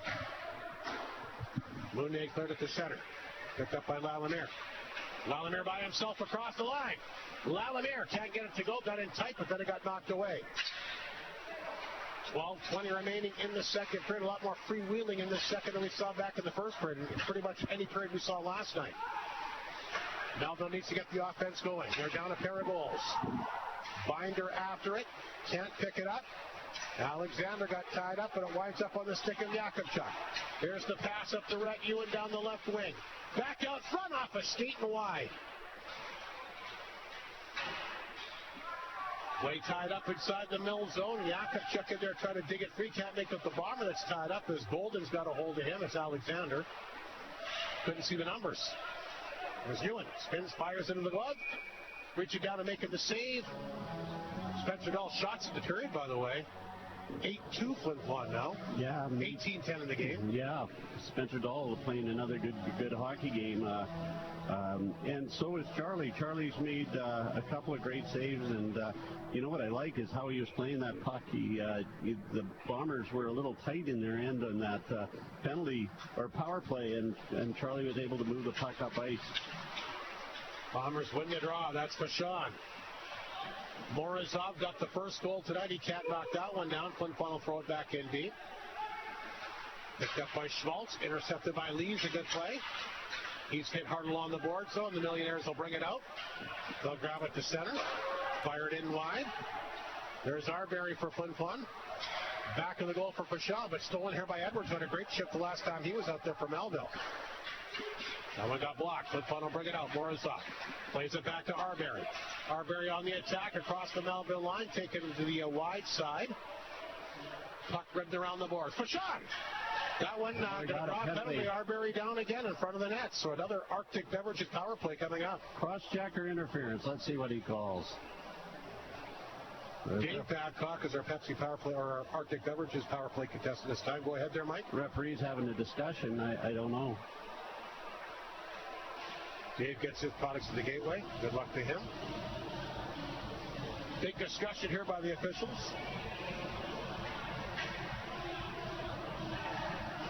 Is there going to be a second penalty added, maybe? I don't know. Cross-check. Yes, there is. Unsportsmanlike being handed out to Flin Flon here, so forget that power play. I think they're calling Reed Arbery on a dive, and I'm not so sure. He's not happy. He slaps his stick on the ice. Mike Reagan wants an explanation on this. I don't know if that's a good call. I don't think it is. I think he definitely belted him. 10:58 to go here in the second period. That's a tough call against the Bombers there, Mike. Yeah, that's... I don't know. Reed went down hard. I don't know. It's a tough one to make. Mike Reagan certainly doesn't like it. No, I don't blame him on this one. So 4-on-4. Forget about the Arctic Beverages power play. If there's another one for Flin Flon tonight, we'll give Dave Babcock another opportunity. 10:58 remaining here in the second period. A 2-0 Flin Flon lead. Both the goals in the opening period by Morozov and Delisle. Puck picked up here by Harkness. 2 minutes for cross-checking. Harkness had to be careful. Lost the handle. Steal by Alexander. Another penalty coming up. Oh, my. Alexander goes down here. That's 28 Schmaltz cross-checking. High stick, and now we've got Beerwald mixing it up here with Mounier. High sticking penalty going to be called. There's going to be a 4-on-3, I believe, right? Is this? I think Stinton's getting one, too, with a hook. Holtman's going off here for Melville. You're right. I thought initially that's what he was calling was Wyatt Stinton, but I don't think this is a good call for the Millionaires. Wyatt hooked it, and I still don't think that was a great call. Here's the missed it, but I think his stick got up when Wyatt hooked it and flipped it up and caught Delisle. 10:46 remaining in the second period. Penalties coming all over the place. Another even up call here, so it's 4-on-4. What ice? Penalties on the play to the face off inside the Melville zone. The Millionaires win the draw. 2 minutes for slashing. But again, they're having a hard time getting out. Flin Flon's done a good job cutting them off with the pass every time they Tried to bring the puck up the ice. They're forced back in their own zone. 9-14. And that's picked up at center ice this time by Harkness. Gets it in. Chance for Drake. And it's going to be blown down offside. 9-14. Otherwise, Drake's got a clear-cut breakaway there. Sure did, yeah. He got by the defenseman. 10:24 to go in the second period. Shots are now 18-10 Flin Flon. Well, almost another guy was headed to the penalty box, but I guess I'm wrong. They'll line up at center. Martin to take the draw against Drake. This is Deshaun. Miscue. Try to play it back. Millionaires can't hold the puck. It comes back to Cregan on his side of center. Play that one back to Drake. He'll drop it back to Cregan. Midway point of the game now is that one stolen here by Martin. He's quickly across the Melville line. Dropped it back here for Seitz. Seitz will carry it in deep. Martin back of the net. Tries to fight off a check here. Comes back out front. Grabbed by Edwards. He got his pocket pick. Flin Flon holds it in. Oh, big hit there on Harkness. Flin Flon gets a turnover. Deshaun back up front. Miscue walks in, and a good save again by Spencer Dahl. Blockered away perfectly. Rebound picked up by the Mills. They'll get it to Morrison at center. He'll tap this one in and chase it down. There's Miscue. Ready to head to Lees. Pass up the left side to Rhett Hewitt. There's a nice drop pass. Here comes Vachon racing in. His shot. Ooh, didn't miss by much. Had the low glove hand side picked. But the low back at Flin Flon territory. Trick going to come out. The coaching was on top of him. Bombers try to work it free. Buck at the Bomber blue line. Held in this time. Good work along the boards by Schmaltz. Puck grabbed here by the no. Cuts the front of net. Back to 5 aside. What a save by Charlie Tripp. 8:52 remaining in the second period. We're going to get our media timeout. We'll find out. A 2-0 Flin Flon lead. You better believe it. Let's take a break. You're listening to Creighton Furniture Flin Flon Bomber Hockey on 102.9 CFR and FlinFlonOnline.com. Clear. Bailey, you got 15 years experience in the North, specializing in RTM homes and foundations, and are also proud supporters of our community. They are so thankful to Flin Flon and the surrounding areas for supporting them all these years. Bailey Homes is always willing to chat with a potential customer to show what they can do for our community. Your trusted builder in the North. Visit bailey-homes.ca. You want a home where you feel happy, comfortable, and at ease. You don't want to deal with cabin fever in your downtime, and Samsung knows you deserve better. So combat midwinter cabin fever with Samsung and Shane's. Shop for anyone from 3 to 93. You'll find everything you need and everything you want for everyone in your family. 10 seconds. From tablets and smartphones to home appliances, Samsung helps create a lifestyle that fits you and kicks cabin fever to the curb. Samsung and Shane's at the Utinike Mall in the Paw. You're on. Midway point of the hockey game here, Mike Slip. You know who's having a great game, Rob, is, in my opinion, is Jared Miscue. He's flying around there. A little bit under the weather here tonight. My apologies. Trying to make it through the game. We're both suffering here, so we do apologize. 8:50 remaining. There's a shot on net. Melville able to talk this one home. The shot went up high. Trick made the initial save. Then the rebound was fired in that time by Binder. I was wondering if there might be a... There was a big crossover from the Melville bench. I was kind of following that. Here's the replay. I was wondering if there might be some goaltender interference here. No, it was the Bomber pushed him into Charlie. It did interfere with the play, but it wasn't the Millionaires issue. We'll see what happens. 8:45 to go. Binder able to redirect that one home. We got a hockey game now, Rob. We certainly do. Melville right back in this one at 2-1. Bruce at the Bomber blue line will fire that one back in. Nadeau there to get it. The puck comes back out front and held on to and smothered this time. Courtesy of the netminder. For the Melville Millionaires, once again, Spencer Dahl, who's made some big saves. Yeah, he sure has. 8.5 remaining in the second period. Shots 10-6. Flin Flon, but Melville on the board as Binder has scored. And for Binder, that's his ninth of the year. So Flin Flon in front 2-1. 8.5 to go in the second period here tonight. Flin Flon scored both their goals, like we said in the opening period. Melville's come back with a goal here in the second.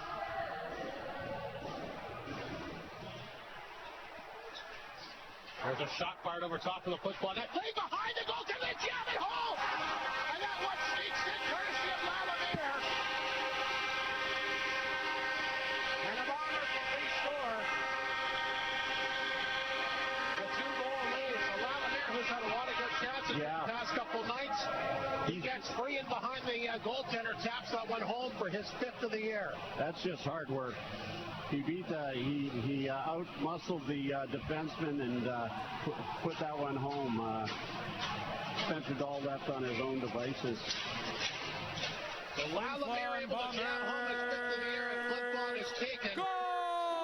A 3-1 lead here. Restoring the 2-goal lead. Scored by number 17. Melville comes right back inside the Flin Flon zone.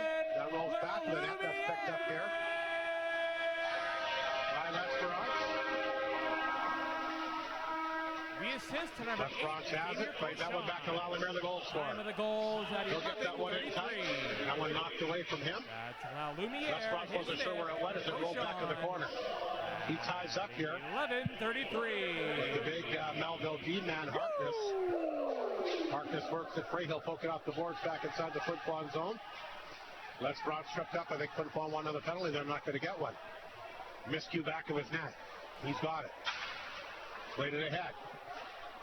We'll go down the ice for an icing call. Time to check some scores out of town with 7.5 minutes remaining here in the second period. But a big goal there, courtesy of Lalamier to restore the 2-goal lead. Weyburn, it's a final. They've beaten Kindersley 8-1. Nipwood on their way, a 7-2 lead on Humboldt in the third. Humboldt really struggling to score goals these days. Melfort's tied it up against Larange, 1-1 in the second, and Warman continues to lead Estevan 1-0 in the second period as well. 3-1, Flin Flon in front here. Melville a chance. That one will get past Braywald, but comes back to Cregan at the blue line. His shot scores! Cregan over top of the right shoulder. Not sure if he saw it, Mike Slett, but Melville is battling tonight. They sure are, Rob. Good shot to beat Charlie there. So Cregan has tied it. The quick shot over top of the right shoulder. Cregan's 3rd of the year. And the goal's coming fast and furious here in the second period. Ton of traffic. Charlie had no idea. He couldn't see that at all. And a really nice shot. Yep, 3-2. It's a far better hockey game this evening than last night. Darren Walton to take the face-off here against Leeds. Melville Millionaires' second goal scored by number 9. A big goal here by the Melville D-man. The assist to number 91. Come right back off the face-off. Time of the goal is at 12. He's got a hold of it. Melville in charge. Oh! Good pass. Gray Walton. We got another penalty coming up here. This might be against the charge. Well, the way the fans were reacting, something was about to go. But Melville's made it a 1-goal hockey game, 3-2 with 7:06 remaining here. Nathan Mounier with a charge. Bombers can't afford these penalties. The Millionaires, they got some life here, and they got a little more jump in their step. So Bombers have to be careful. Oatman, by the way, got the assist of the Keegan. Also 3-2, 7:06 to go in the second period. Flin Flon Bomber penalty to number 6. Off the draw. Mounier. Melville will jump on it. They definitely got life after that second goal here tonight. Yeah. Puck comes to the blue line. Harkness will get rid of it. 12:54. He dished this one off the blue line. In the corner. Back to the points. Melville on the power play here. Here's Harkness. What was the penalty for there, Mike? Charging. Oatman gets it back to Harkness. That gets broken up. Picked up here by Yakimchuk. So Melville, their second power play tonight. They're 0 for 1. Puck set down the ice. Spencer Dahl will make the save, and he'll dish it off back of his goal that time. And picked up here by Harkness, the big D-man. Binder at center. Gets it across the line. That got partially blocked. Arbery got a hold of it. Can he get it out? No, he can't. It took a funny hop and stayed in. Look out, Bruce tripped up, but that's going to negate the Melville power play. The fans all over that one. Yeah, it just sort of got his stick caught up there. You know, you don't want to take those in the offensive zone, but I think he was just going for the puck, and stick got tangled up in the feet of the Bomber, and he went down. Edwards going to take the penalty here. So we'll be 4-on-4 for a minute 8, and the Flin Flon Bombers will get a brief power play. A lot of even up balls in this game. Yeah, I was just going to say exactly that. A lot of that one was a trip, but there's a lot of penalties overall, both ways. Last night was opposite, I thought. 6:14 remaining in the second period. 3-2 Flin Flon in front. Shots are 21-15 Bombers. The Mills are able to battle back here and make it a hockey game here in the second period. There's a giveaway. Eula trying to capitalize over skates. Picked up by Lalamere, looking for his second tonight. He can't get the shot away either. And the puck is flipped out. Ewan gets it back. Left it there. Ewan will pick it up in the corner. Works it back up. Nice pass. Holmes, and he ripped it over top of that. Good chance there. Jakubchuk knocked it down. Throws it back out front. Rhett Ewan with some nifty stick work. A backhander. Save Spencer-Dahl. Rebound picked up here by Ewan. He runs into his own guy. Puck goes back to the Melville net. Nadeau's got it. 5.5 minutes to go here in the second period. And Nadeau going to hang on, and now he'll make his move up the ice. Swings that pass back to Smalls, and he'll carry it inside the zone. Throws it in deep. Martin there, back to that, lost the handle. Chance in front, Morrison, can he shoot it? Puck is laying there. Harkness pitches in, and he knocks it down and keeps it in. Melville on the power play now for, this should be a Flin Flon power play, should it not? Mounier skates the box. Bombers will get the extra attacker out there. They're on the power play. Looked like Melville was on the way that they had the pressure going. Lees back across the line, out front. Can't pull the trigger. Puck knocked away, set back down the ice. The save made here by Charlie Tritt. Rebound picked up back of the goal here, courtesy of Holmes. His stretch pass to Lees gets a little bit of it. He'll redirect it in. Picked up by Cregan, left it back of the goal. Millionaires fired off the boards back at Flin Flon territory. There's Maverick Delisle. Leads it back to Martin. Backhander towards the front net, knocked away by Cregan. He's got the second Melville goal here tonight. 4:18 remaining as that puck is slipped back down the ice, back inside Flin Flon territory. Deshaun races back to get it. Round the boards for Delisle. Center ice. Puck picked up by Golden. He'll dump it inside the Flin Flon zone. Here comes Wyatt Skitten back the other way. Less than 4 to go. Nice stretch pass to Delisle.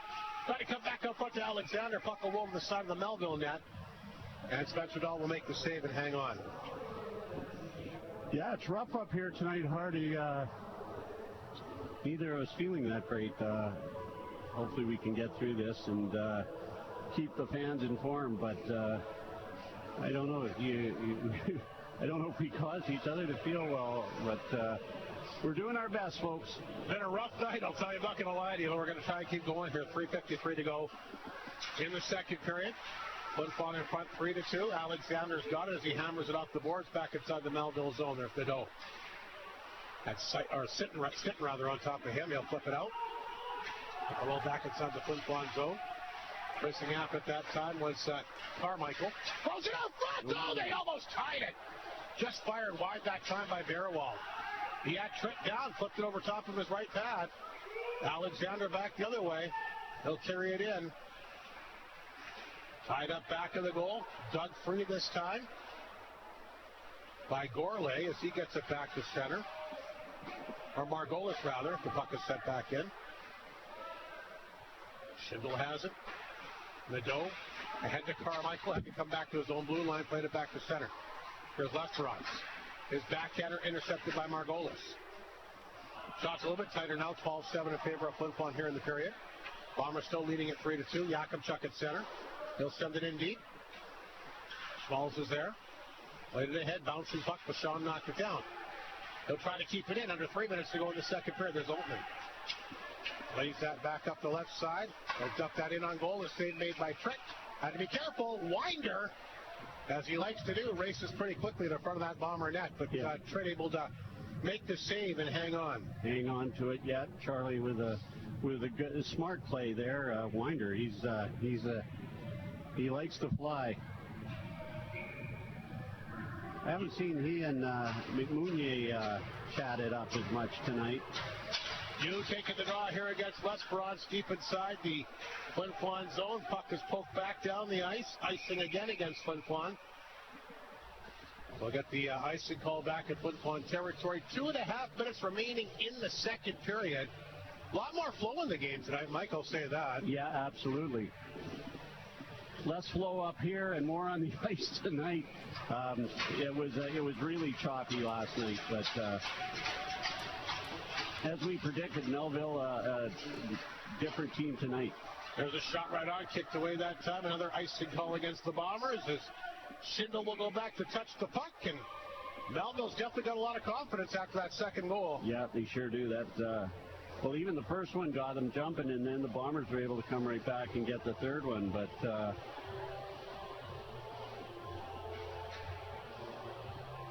face off back in the Flin Flon zone. The left mid netminder, Charlie Fritz. You set for the face-off against Lesperance, off the draw, missed you. His backhander will make it outside the zone, won't have enough icing this time. Schindel back. We're going to have a scrap from behind the play here. Winder and Miskew are going to go at her.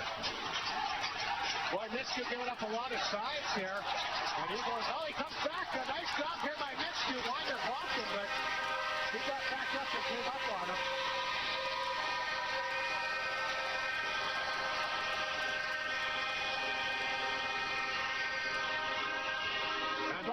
Trying to fire up their bench here, Mike. So didn't see that one happening in behind play at all. It happened in behind. Jared Miskew was having a great game. I was thinking, I got a star here, but it's going to miss the third. But he did take a couple, but he was able to take the Melville Millionaire down, and something must have happened in behind that I didn't see. Obviously, yes, something went down. Doug Johnson wanting an explanation here from the referee. I think he wants to know where the face-off's going to go. Yeah. 2:12 remaining. Second period, good scrap between Miskew and Winder. A little bit everything in the game here tonight, I suppose. And Doug Johnson calls the referee over. I think we'll take a timeout here. We got all kinds of mayhem on the ice. Let's take a break. We'll come back with the final 2:12 momentarily here on 102.9 CFPR and FlinFlon.online.com. There are many reasons to get new furniture, but if you need some help convincing yourself, Creighton Furniture is there to show you some new and interesting items that may just scream you. Furniture is the backdrop to our lives, for sitting and sleeping, but also to express our sense of style. And as our needs change, so should our furniture. You can stop teasing yourself with pictures of someone else's 10 seconds, want me to throw in a promo? Furniture today and get some drool-worthy pieces of your own. They're here, they're local, and they have it all. Creighton Furniture, make it your first stop. Tune in to 102.9 CFPR. Calling on the play to the Melville Millionaires, number 61, Devin Winder. That keeps you up to date. And to the Flin Flon Bombers. With our local Legion Branch 73. You'll hear what's happening, special events, meeting dates, and other important announcements. We'll also play some hot hits from way back to keep you entertained through the info. 10 seconds, good to go. Saturday morning at 10:30 to hear Meet the Legion. 5 seconds. On 102.9 CFAR, your radio. You're on. Exactly 2 minutes remaining here in the second period, and boy, mayhem all over the place there, Mike Slip. Yeah, Bombers wanted a delay of game. They thought, they did. They got that penalty. You're right, they did. So it'll be the third power play of the game for Flin Flon coming out. The fourth power play of the night. The last one was not a full 2-minute advantage. This one will be, of course, barring another call. Doug Johnson questioning it. I think he's thinking hit a high stick is what he's saying. Yeah, he thinks it was deflected, and it was a spot where it's hard to see for us. I just saw the Bombers all pointing that it had gone out.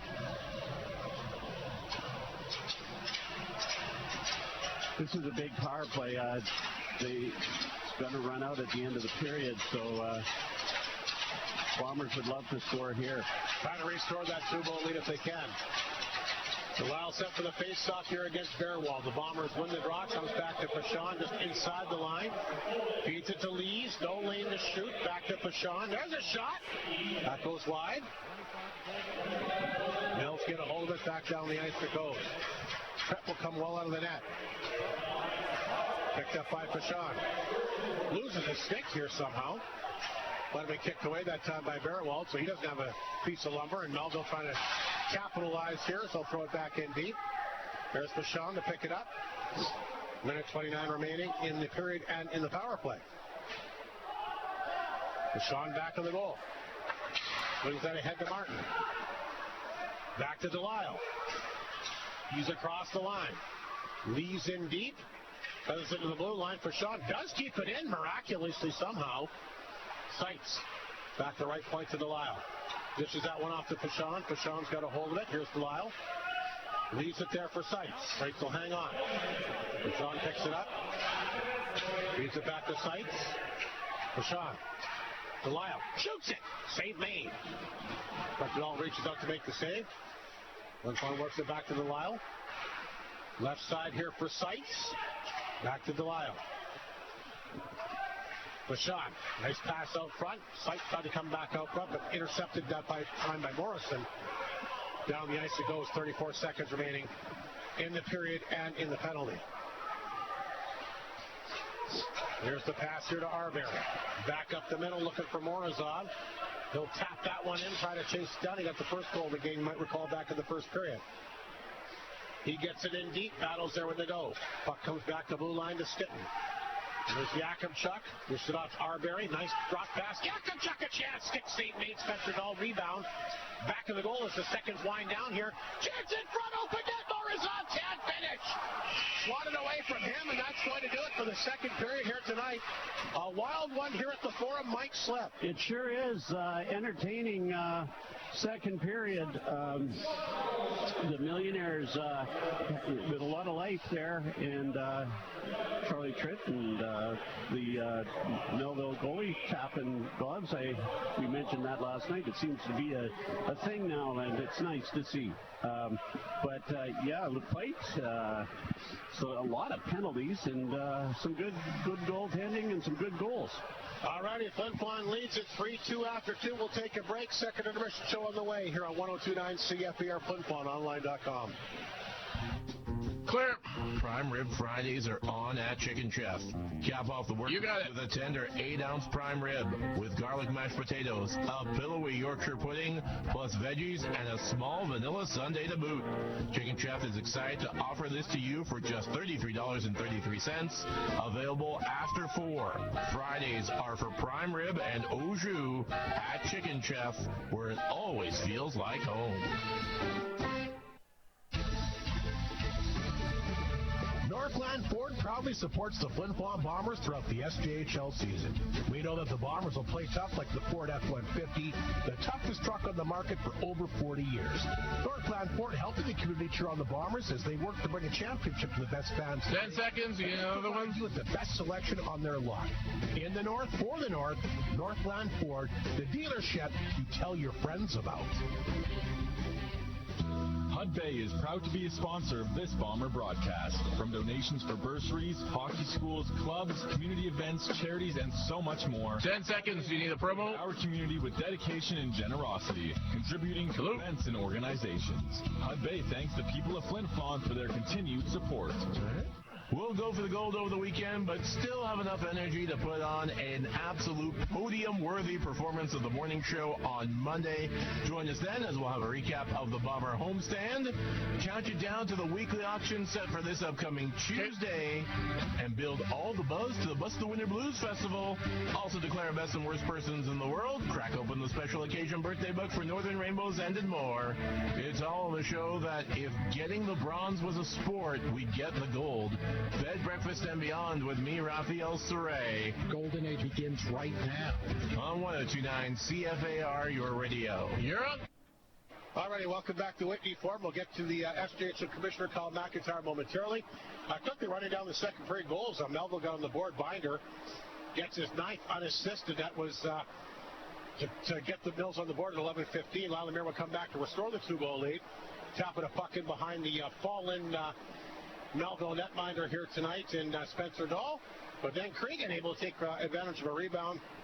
He scores his 3rd from Oatman at 13:34.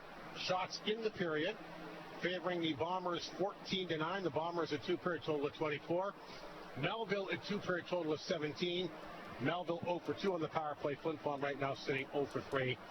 And 0 for 4 now because, of course, that last power play expired right at the end of the period. Kyle McIntyre joins us. Kyle, I'm going to apologize about it. My best. I don't know if I picked up something here tonight, but I tried to battle through it. But good to see you again. Making your way to the Whitney Forum, obviously, for a big weekend for Mike Reagan. Yeah, absolutely. You know, anytime you can honor a legend of the game who's actually still coaching the game, it's a great opportunity for the league. And certainly, Mike, people cannot even begin to question the commitment that he has to the Bombers right from womb to tomb. I mean, probably nobody exemplifies Bomber hockey more than Mike Reagan.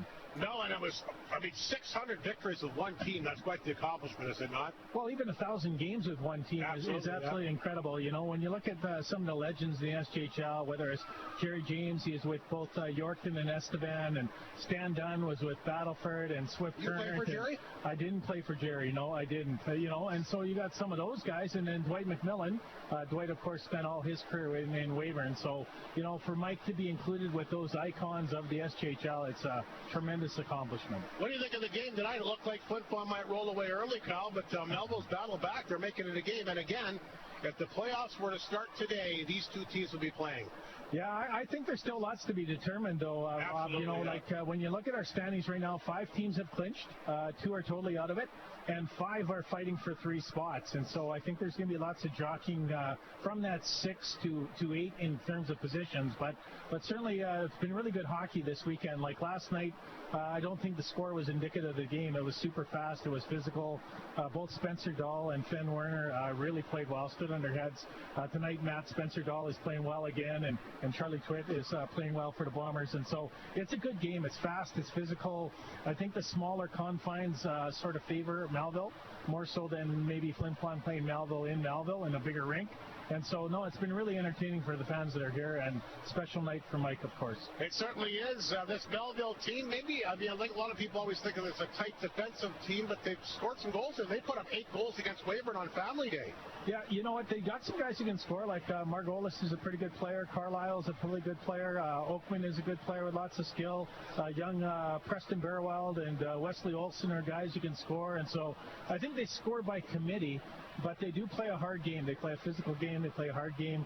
We've seen a couple fisticuffs here in the 2 games this weekend. And so this is really like a playoff weekend. It really feels like playoff hockey to me. Spencer Dahl's playing well, but they're without their number 1 goalie right now. Yeah, for sure. I mean, it's tough. I mean, Preston is done really well. He's moved from both Weyburn to Melville. He's played well. Spencer Dahl is a great goalie. Like, he's held him into a lot of games. What's the other kid's name that was in Flin Flon here? Massimo. Yeah, he's backing up tonight. So he's backing up tonight. So Doug's got some good choices in terms of his nets. And, of course, he's got a really big back end. Like, Olden is a big guy. Harkness is a big guy. They play the game the right way. They play kind of throwback defense. And so, but, you know, the Bombers just still keep coming in waves. They got lots of speed and lots of skill there, Rob. Like you mentioned, there's a lot of hockey to be played, and obviously a lot of playoff jockeying to be met. The Melfort Mustangs look like a team that's going to be certainly a factor. They are the back-to-back champs, or the champions till somebody beats them.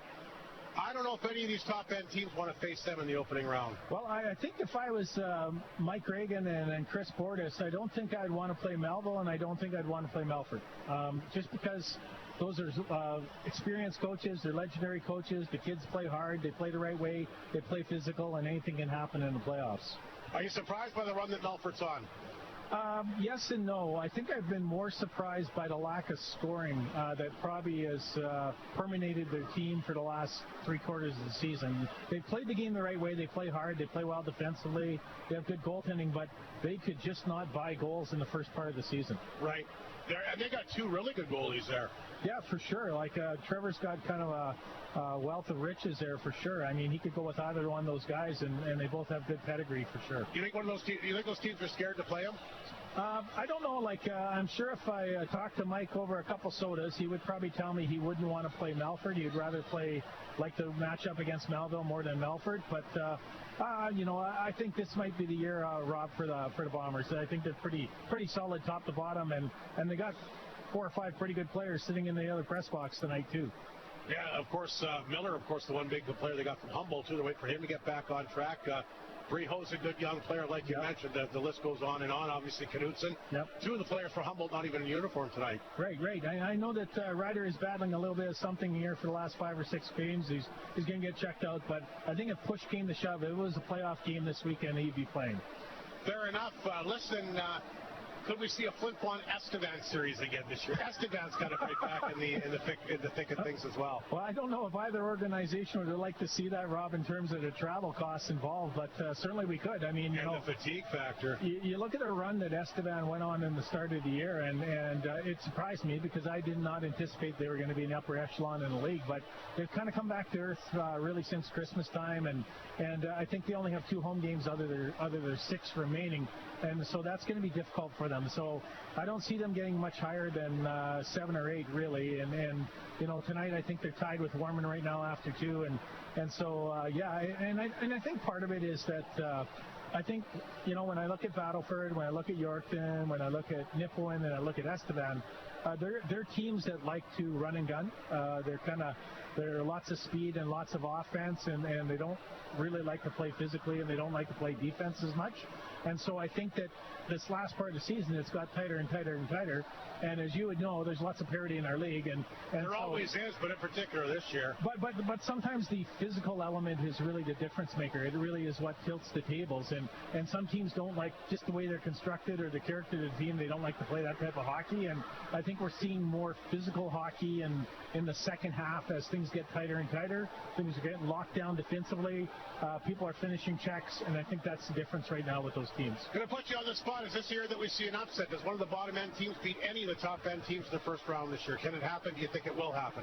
Well, I would say if I was just looking at what I'm seeing today in the standings, I think let's say if Melford plays Battleford or Melford plays Yorkton, there could be an upset for sure. And I think what people forget is there's probably 7, 8, 9 kids back from that championship team, and although they're not goal scorers, they're kids who know how to lock it down and how to play physically and can play defensively, and in playoffs that's really the difference, right? How you play defensively, your special teams, your power play, your penalty kill, your discipline are all going to be the difference makers.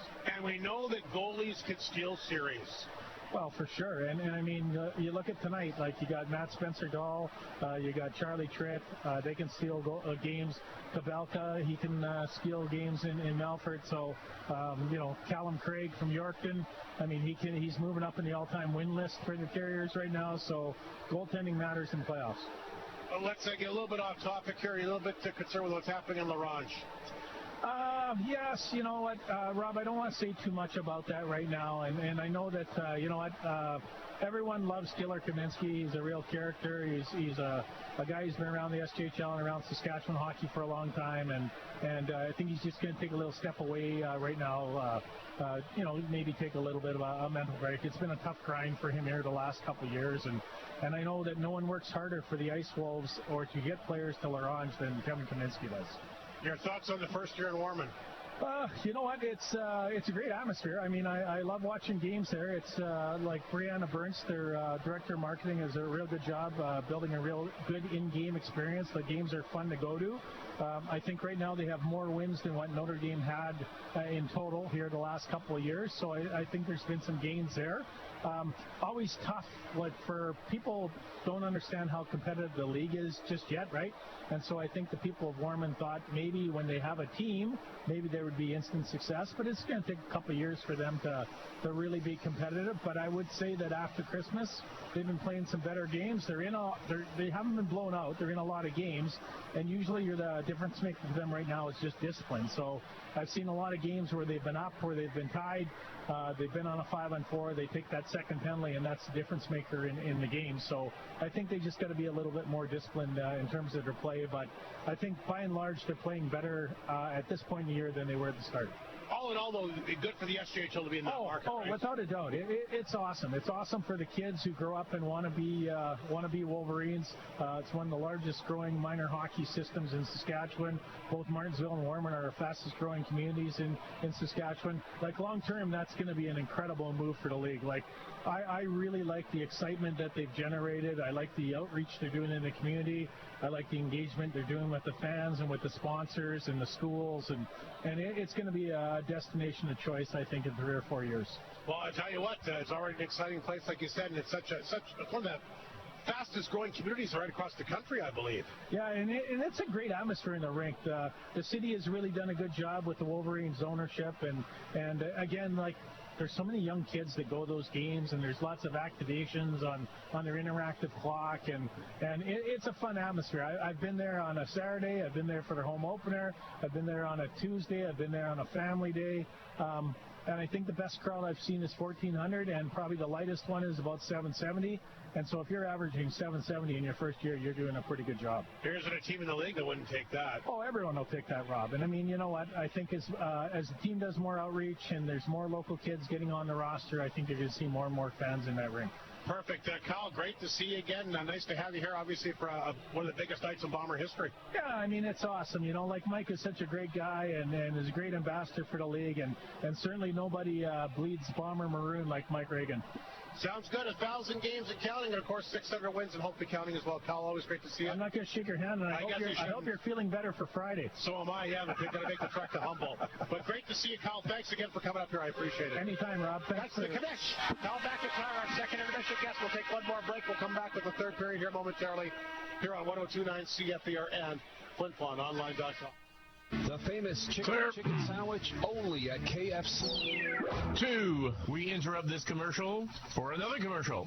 Not only does KFC have the famous chicken sandwich, but now for a limited time, the new Matty Melt sandwich, featuring a buttermilk marinated triple breaded filet layered with cheese sauce and sweet caramelized onions. Enjoy on its own or in a box meal. We now return you to your regularly scheduled commercial. Only at KFC. So good. When you aren't having any luck ice fishing, try the fish shop at the North of 53 Co-op. Add their jumbo shrimp ring with sauce to your cart for that get-together you're planning. Make room for farm Chinook salmon fillets. Or if you're just looking for a snack, grab the popcorn shrimp or the shrimp variety pack. Try your luck with all the delicious options the fish shop has to offer at the North of 53 Co-op. You're at home there.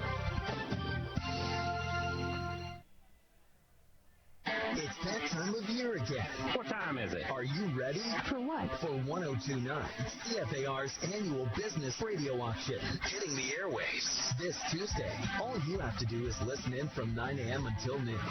Save money?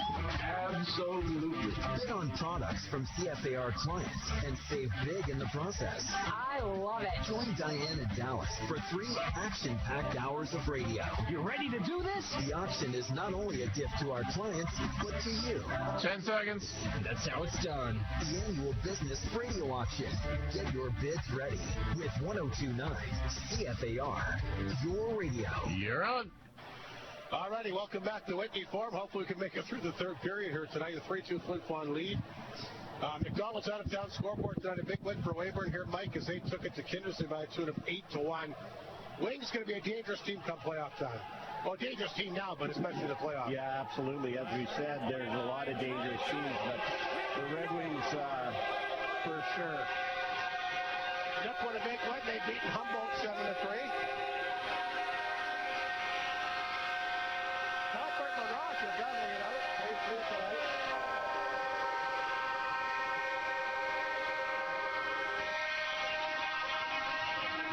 I got Estevan Warman 1-1 after 2, so that's what's happening with the McDonald's out-of-town scoreboard for the SJHL. Like you said, congratulations to some Flin Flon athletes at the Saskatchewan Winter Games, which is taking place in Meadow Lake. Matthew Unruh once again winning himself a gold medal today in cross-country skiing.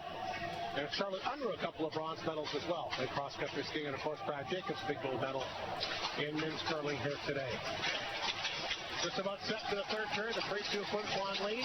Lalamir's got the go-ahead goal here right now. As UNO start things off along with Stitten and Alexander. Margolis didn't take the draw. We're underway in the third period. 3-2 Flin Flon in front. That one goes inside the Flin Flon zone. Bruce is after it. And right on his keys for his bonder, I expect Melville to come really hard here to start the third period here tonight. Puck comes back to center, picked up by Alexander. He'll take off. Oh, made a good move there. Then he gets taken down. Fans looking for a call. You're shaking your head, Mike. You thought there should be a penalty there? No, I was looking around to see if there was a penalty. I didn't think it was a penalty. Tough to tell. They're going so fast there. Here's Ewan at center. He'll rip that one in wide. Picked up here by Schmaltz. Back of the goal for Nadeau. Ahead to Kokosha. He gives way here. Bearwald makes a move. Bearwald cutting in here. A chance. Gets a shot in. Trick turned him away. Boy, Bearwald.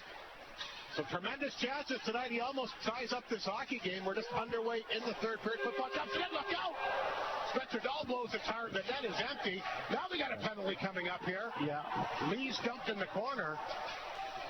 So a delayed power play coming up for Flin Flon. It'll be their fifth of the game. They're 0 for 4 here tonight. What a chance this is going to be.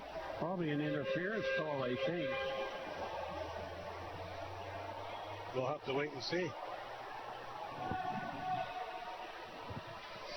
Arctic Beverages contestant coming up. Gail McKenzie gets her products at Walmart. Good luck to her. If the Bombers do score on the power play, she'll win a 12-pack of Pepsi courtesy of Arctic Beverages, your local dealer. Are we back to Pepsi? No, it's Gatorade water. Gatorade, we could use some up here tonight. Yeah, no kidding. Delisle against Bearwald.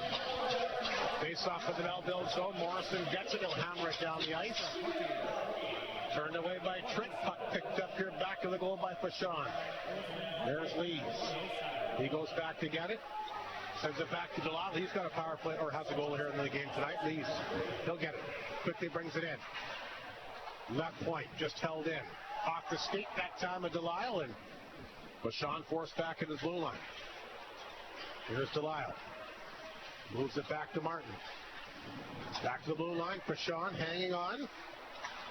Fashon throws that one in deep. Intercepted that time by Harkness, and he'll get it the length of the ice. 1:17 to go in the power play. Fashon forced back in his own zone. Kokosha will watch him. Fashon parked back to that. Kokosha sitting right out front. He ain't moving. 1:05 to go in the power play. Finally, they'll move it ahead. Bombers get it to Morozov on the fly. Dropped it back, comes back out front. Intercepted, nice by Kokosha. And down the ice it goes. Picked up here by Yakimchuk back to the Flin Flon net. Coach Johnson very happy on this penalty kill. That one knocked down at center ice. The Bomber fans kind of booing the team with the power play a little bit here right now, are they not? Here's Yakimchuk. He's forced to retreat back in his own net. Bearwald, who had that good chance moments ago, watching him. Yeah, they're a little feisty. Here comes Arbery quickly to center. Dropped it back. Morozov tried to come back out front. Held in here by Yakimchuk. Throws it in back to the goal. Morozov. He'll knock it down. Morozov has it. High slot scores! There's the power play marker by Morozov, his second of the game. Landon.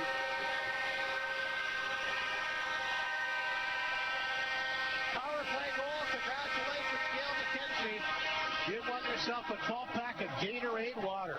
Landon Alexander just parked in. Look at this. Parked right in front of the Melville netminder. And they're making a goaltending change here. We are going to see Massimo Urbani. This is a surprise. It is a surprise. Maybe it's just trying to spark the team, but they've been playing well. And I tell you, I watched Doug Johnson on the bench during that penalty kill, and he was applauding and really cheering on his team, happy with that penalty kill. Golden fires it on target, so Massimo Urbani makes his return here to the Whitney Farm. There's the chance there by Carmichael. That one got turned away. And the puck will come back to the Melville zone. Flin Flon after the Bombers kind of on the charge. Here's a chance to butter body!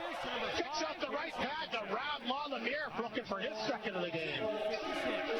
Millionaires will flip that off the puck back inside the Flin Flon zone. That's a big power play goal here by Morozov. Bodies flying all over now as the puck comes back in Flin Flon territory. Flin Flon will try to kick it free, they do.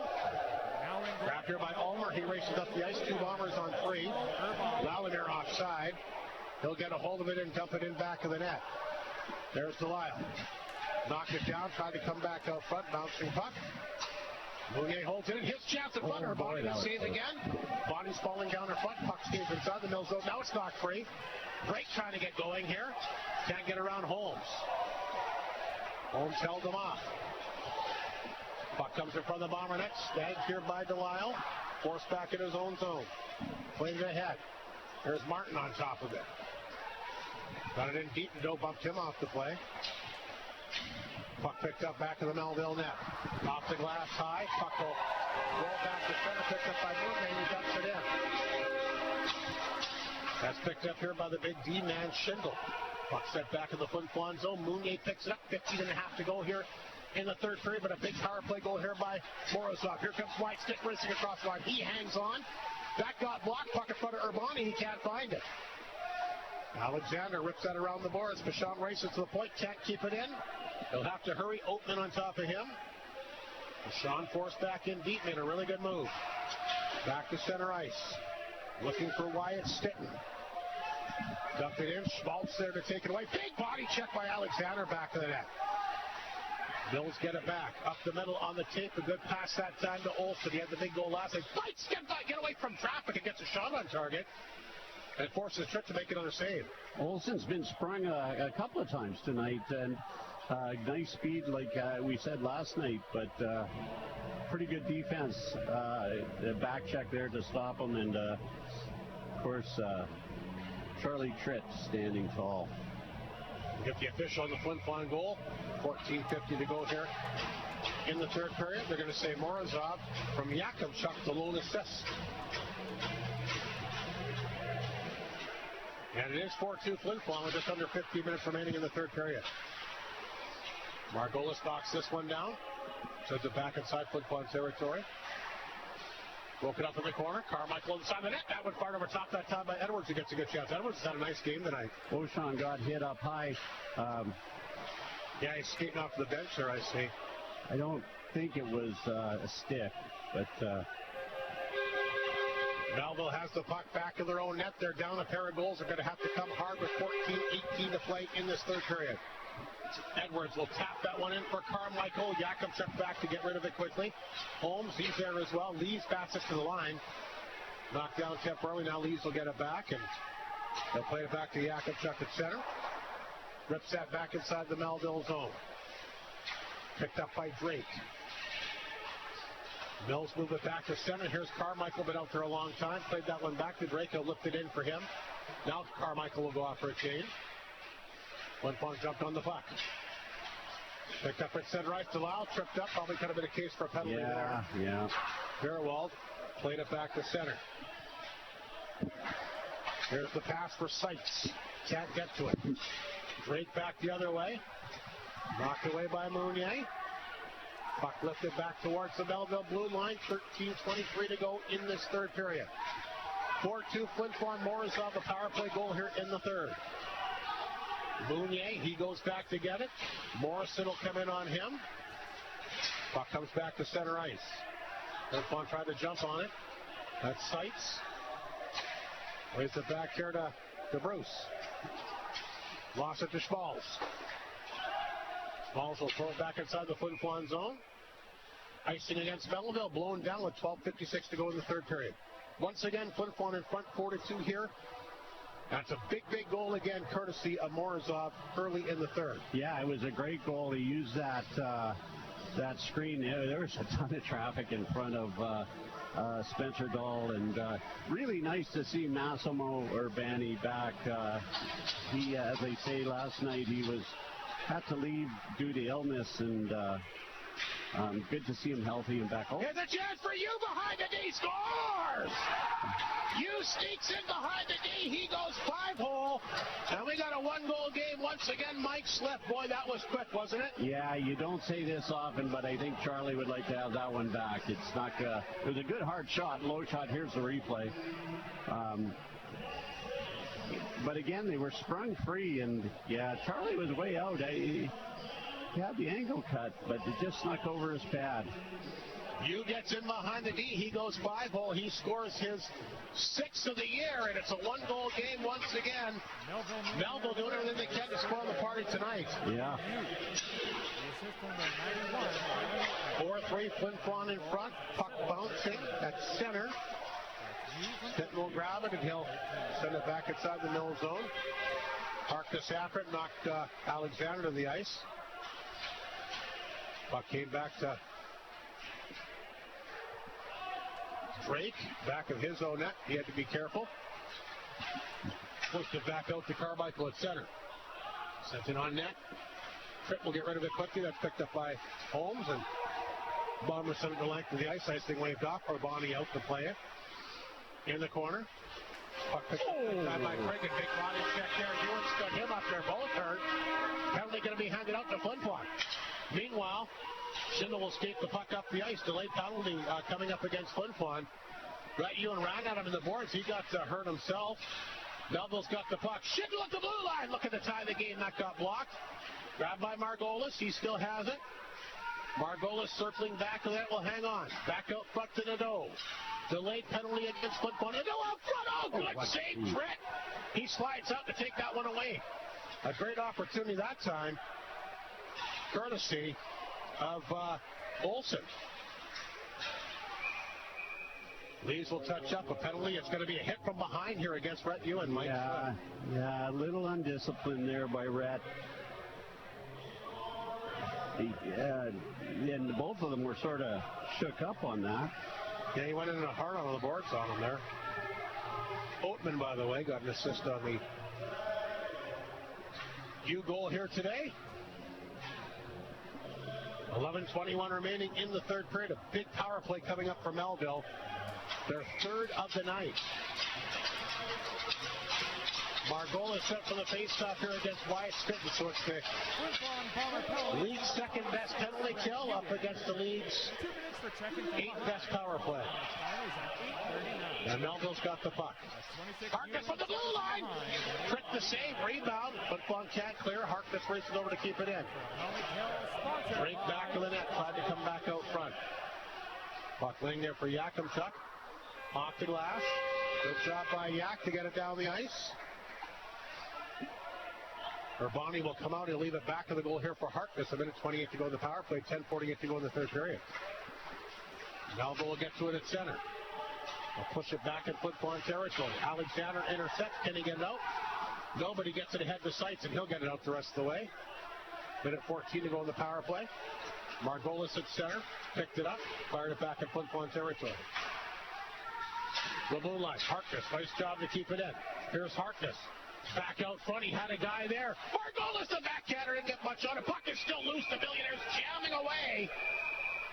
But held out here by Charlie Trix. That's why a determined Melville team out shooting Flin Flon 7-3 in the third period. Yeah, you can't let a player keep jabbing at the goalie like that. Somebody had to come in and clear the way. But fortunately, Charlie's having a word with the referee. Charlie was able to hang on. 10:19 remaining, third period. 4-3 Flin Flon in front. And look at how close the shots are now, Mike. 27-24. Yeah, it's a far different period. The Millionaires are coming out strong. They could smell this one. Would love to be the first team to knock off Flin Flon in the Whitney Forum this year. 21 straight home victories, as I'm sure people at home are aware of. That's Nadeau back of the goal. He's got it. Nadeau will skate with it. Head to you. Slapped away. Good play by Mounier. 31 seconds remaining on power play. Here comes Urbani well out of his net. Dropped it back of the goal this time for Nadeau. Nadeau has got it. Played it ahead to Bearwald. He's at center. Across the line, got crossed up, puck taken away. Down the ice it goes again. Nadeau back to get it. 10 seconds remaining in the Melville power play. They'll swing that pass ahead. Mills have it. Down the wing, there's a chance. That's fired on target that time. Courtesy of the Millionaires. Jack Drake. Flin Flon gets it down the ice. They've killed the penalty. Melville 0 for 3 here tonight. 9:08 remaining in the third period. That's an icing call, which will chase Holmes back inside his own zone. Media timeout. We'll take a break. 9:07 remaining. It's a nail-biter at the Forum tonight. Flin Flon hanging on 4-3. Here on 102.9 CFAR, Flin Flon, online.com. Tomorrow, Tackle winter head at your workplace with Honda industrial power generators and snowblowers from RAG 1987 in the box. Save up to $500 on select commercial power generators like the Honda Commercial 6500 GFCI generator with 6500 watts max and cold climate technology. Be sure to also clear the snow with tools like the Honda 81 centimeter 32-inch track drive ES snowblower from RAG in the Paw. Here to help you make your winter easier. And located on 2nd Street West in the Paw. RAG, your exclusive dealer for the certified Honda parts in the Paw. Oh yeah, great. More of your grungy, old work clothes. Didn't I just wash these like last week? Well, fine then. Bye-bye, Spin Cycle. If your appliances have more attitude than an angsty teen, then it's time to head to talk to the good people at Creighton Furniture. Maytag offers a wide selection of home appliances when it's time for something without the painful appliance. 10 seconds. Washers, dryers, refrigerators, ranges. Maytag works to keep your life as angst-free as possible. Check out the options with Maytag and Creighton Furniture and Appliance Center. Open Tuesday to Saturday, 10 to 4. You're on. 9:07 to go. Great game tonight. Flin Flon in front 4-3. Stick will take the face-off here against Kakosha. Stick wins it back clearly to Yakubchuk, his shot. Well off the stick over the screen and on a play. That one went way up there, Rob. Above the welcome to the zoo sign. Yeah, just went right of that big screen that they got up there. Yeah. 9:02 remaining. Plenty of time on the clock. Doug Johnson's team. We knew they'd be better tonight. Mike slept when they have been. They sure have, yeah. And they're better as the game's worn on, too. There we go, another face-off. Skip the lineup once again against Margolis, the Millionaires leading scorer. Yakubchuk with the blue line on target. And Urbani not taking any chances. He'll jump on that. He looks pretty sharp. Remember, this is the first action he's had in the entire SJHL. I don't think he's played a game for quite a while. He was in the BC Junior B League, which is really Junior A Tier 2 league. I'm not sure how much action he got there. Yakubchuk holds it in. His shot off the skate. That look out! That goes flying up in the crowd there. They lost sight of that one. It hit a skate, went flying over the glass. Hope everybody's okay down there. Looks like it. They're hunting for the puck. Got to keep your eyes open at all times. The puck, as we know, can go over the glass very, very quickly. Gee, I remember the days before the Nats, and I'm sure you do too, Rob. It used to scare the heck out of me at the Saddle Dome in Calgary, sitting back there with my kids. Another face-off win for Flin Flon. Here's Holmes through traffic, Urbani. Alexander got popped in front of it. He's slow to get up. Yeah, he's been a little slow a couple of times to get up. He's playing great, but he's had a rough go tonight. Yeah, he certainly has, but not for a lack of effort. No, absolutely. Sticking you and Alexander, the forward group, Holmes and Yakubchuk on the back end. It's under 9 minutes to go. Off the face-off. Here's Alexander with a quick chance, and Urbani got the right pad down. Millionaires will get it back up the center quickly. That's Binder. Going to come back out front. Knocked away Alexander. 2-on-1 with Ewan. Alexander to Ewan. Ewan gets a stick on it, and he almost was flying into the net here. High octave there. Binder back to center. Lost the handle. Ewan hit him. Throws it back across the line. You can probably hear the cheer here from the crowd. Puck will roll back to the Flin Flon zone. Yakubchuk there to grab it at the side of the Bomber net. Here's Yakubchuk. Back up the middle. Poke back inside the Melville zone. Cregan up the board. Stolen by Lesbrons. Out front. Ulmer can't get a stick on it. Deshaun at the blue line, throws that across for Bruce, too far, picked off by Morrison of the Millionaires. He takes off the center. He'll dump that one in here for Drake. He's after it, poked away from him in the corner. Puck stayed in. They thought it might go over the glass, but it hit the high glass and stayed in. 7:41 remaining. Flin Flon in front by 1. 4-3's the score. It's a tight one here. Melville, a good effort. Maybe sending a bit of a message as well. If these two teams do meet in the first round of the playoffs, Melville will not be a pushover. Puck jammed up back to the Flin Flon net. Dug free here by Kokosha. He's had a nice game again, using his size to his advantage along the boards. Big man. He certainly is. Bruce goes down. He and Kokosha having quite the battle here deep in the Flin Flon zone. Dug free by Fashon. Here's Lalamere. He's got a goal in this game. That one though got picked up by Kokosha at center. He'll send it in. Trick got a piece of it back of the net. And he leaves it there for Fashon. Being watched out front here by Olsen. 6:49 to go. Time the essence now. Fashon once again will hang on to it. Now he'll move it ahead. Try and hit Morozov. Well, that's I don't think that. Well, one linesman sounded like he was trying to call it off. Yeah, I thought it was over the red line. For $3,820. 6:37. Number BV. 1-4. Third period. Shots 29-25 Flin Flon. And it's a 4-3 lead here. The big go-ahead goal by Morozov. Hey, if you got the league's best power play, 4-0. you're sooner or later going to score, and that's the difference in the game right now. Absolutely, Rob.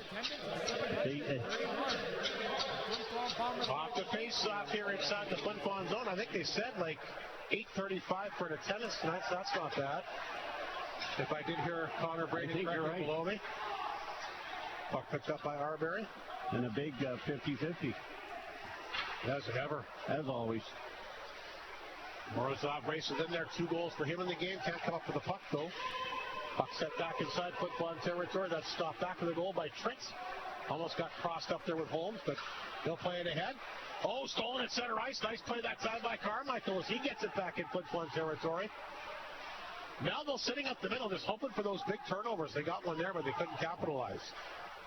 Golden forced back in his own zone. Morozov for the hat-trick on top of him. That got knocked down by Arbery. Arbery's been good the last couple of games. Hasn't scored, but it's been very effective. They throw that out front. Our body got the stick down. He's been impressive tonight. In relief of Spencer Dolan. Maybe a bit of a surprise he got pulled, but I think, like Mike Slip indicated, maybe more of a case to kind of spur on this Melville club. Here's a stretch pass. Seitz got a little bit of it, but couldn't knock it down cleanly. That redirects to the Flin Flon zone. Mounier there in the corner. Bombers shovel it ahead for Holmes. He gets it out. Martin can't pick it up. Margolis for Melville. Right off his stick, though, but on Carmichael's stick. Out front, puck rolls in front of that. There goes Edwards. Look out! They're not happy. Mounier came over, grabbed the hold of him, and Edwards slapped him with a stick. There could be some more penalties being handed out. I think there should be, but I don't think they're going to call this. It could have gone either way, but yeah, a little late going in after Charlie Tritt, and he snowed Charlie Tritt, so that always causes a disturbance. 5:11 Mike Slip remaining here in the game tonight. Melville has played as good as anybody has in the Whitney Forum this season. Tonight they sure have. What do we got? Yeah, look at the shots, 29-25 now. That's very low shots for the Bombers. There's Alexander off the face-off. He'll get it to center. Try to throw that one back in. There he gets knocked down again. Mills gets 3 away. Here's the pass to Drake up the right side. Trying to come back out front to Margolis a little bit behind him. Rhett Ewan back the other way. Now less than 5 minutes to go. That'll go up onto the Bomber bench. They'll blow that down with 4:50 to play. Flin Flon in front, 4-3. The power play marker by Morozov, the difference maker right now. Take a look what's happening in the SKHL. We mentioned, of course, a couple of finals already. Big win for Weyburn tonight. Like we said, boy, really took it to Kindersley these back-to-back games. 8-1 the final there. Nipwood has beaten Humboldt 7-3. Melfort now ahead of Larange. That's a final, actually. Melfort over Larange 5-3. So the Mustangs, another big win. 8 in a row for the Mustangs. Yeah, they watch out. Warman leading Estevan late in the third period, 2-1. That would be an upset tonight if the Wolverines could hang on, but like Paul McIntyre mentioned, they're a team that you take a night off, they're going to beat you. Yeah, absolutely. And they're just going to get better. Absolutely. That should be a real strong franchise in the league. Here's Stitton at center ice. They're going to have a lot of fun at those games, I'll tell you that. Great atmosphere, great building, and some great people. Flin Flon holds it in. Pashot through traffic. That one got blocked here. He gets it back, throws it in front of the net. That's intercepted by Morrison. Here's a chance for Oatman. Oatman flying down the right side. Oatman, can he finish up? He got tricked deep in the net. He made the save. Gets the rebound. Fires that one just wide. Tritt had no idea where it was. Charlie Tritt taking some abuse in there from the players. He's now having a word with the referee about it. I think that time the Millionaire was pushed into Charlie, but it's getting a little physical in there for Mr. Tritt.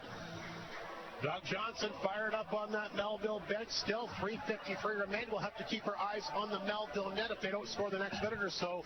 When does he pull our body? If I remember correctly... He's talking to him right now. It's coming quickly here. You see that? Yeah, I was just going to say, if I remember correctly, Doug Johnson isn't afraid to pull that goalie early. From the blue line. Shot right on that time by Harkness. The save made. There is a rebound in front. Urbani in the net for now. Bearwald's got it through traffic. Save made. Tritt. Boy, Melville really coming on here in the late stages of this game. Flin Flon kind of hanging on here a little bit with 3.5 to go in the third period. Golden knocks up. One-timer. Harkness kicked away that time by Tritt. Flin Flon can't get the rebound out. Now they do. And this will force Golden back inside the Melville zone. Leaves forces him back. Golden back to the Melville net. Left it there for Harkness.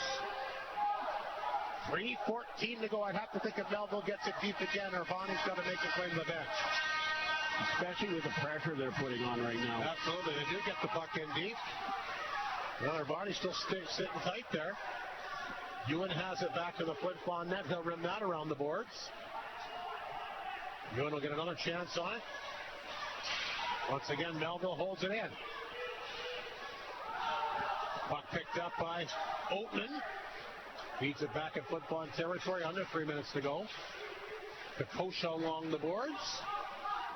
Lost the handle. Here's Nadeau at the blue line.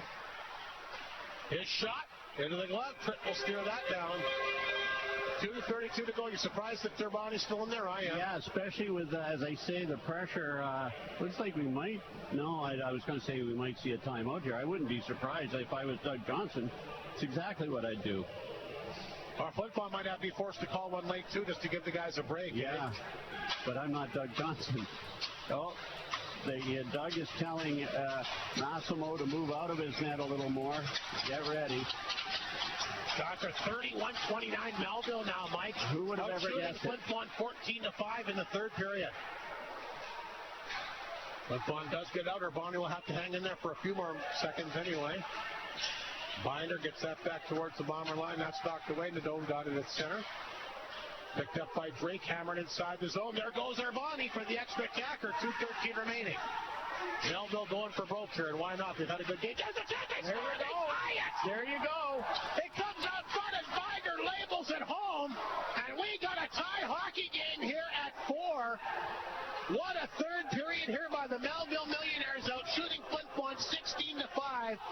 And Binder jumped all over that one, Mike Slip. I tell you, he's the guy who came off the bench, I think, for Urbani. He came in late and was left all alone. Binder has his 9th of the season, and it's even with still 2:07 remaining here in regulation. What an effort by Doug Johnson's team here tonight. He's very happy. So they've tied things up at 4. Puck will go off Martin up in the Melville bench as we get the official on the Melville tying goal here tonight. Bender from Drake.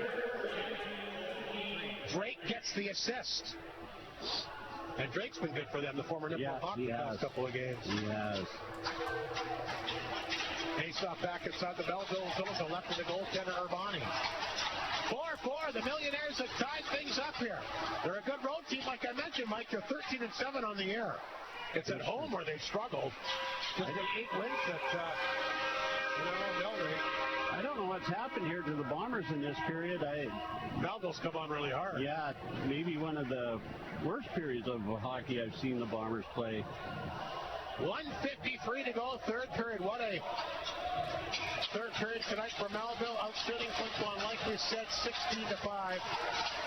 And have come back to tie up this game. They've come back from 3 2-goal deficits here in this game. Off the face-off, Bruce into the glove. Boy, does Urbani look confident for having no action. Yeah, he does. And he played well when he was here. He did, actually. Mike Reagan commented on that as well. 1:50 to go. Another face-off inside the Melville zone. Delisle getting set for the draw here against Fairwald.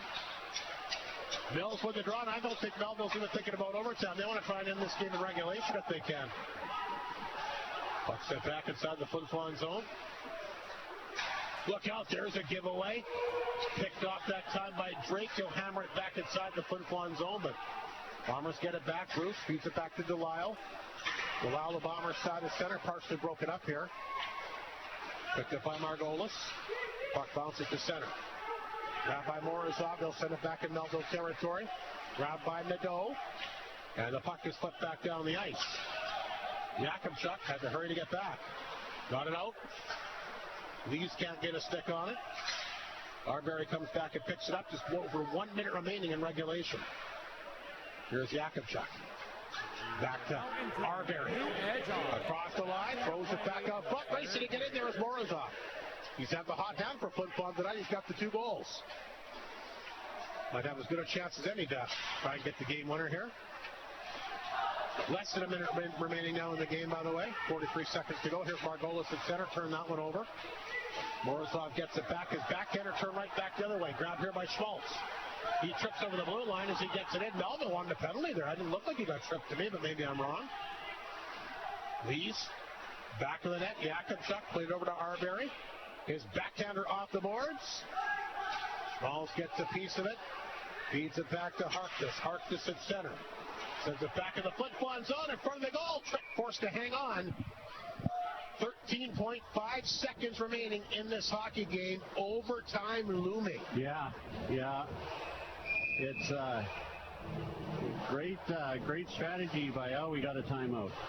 We knew that was going to happen. 8.5 seconds remaining here in the third period. And again, you got to hand it to Melville in the comeback here in the third period, do you not? You sure do. I mean, real... And Massimo Urbani, too. He's played really good.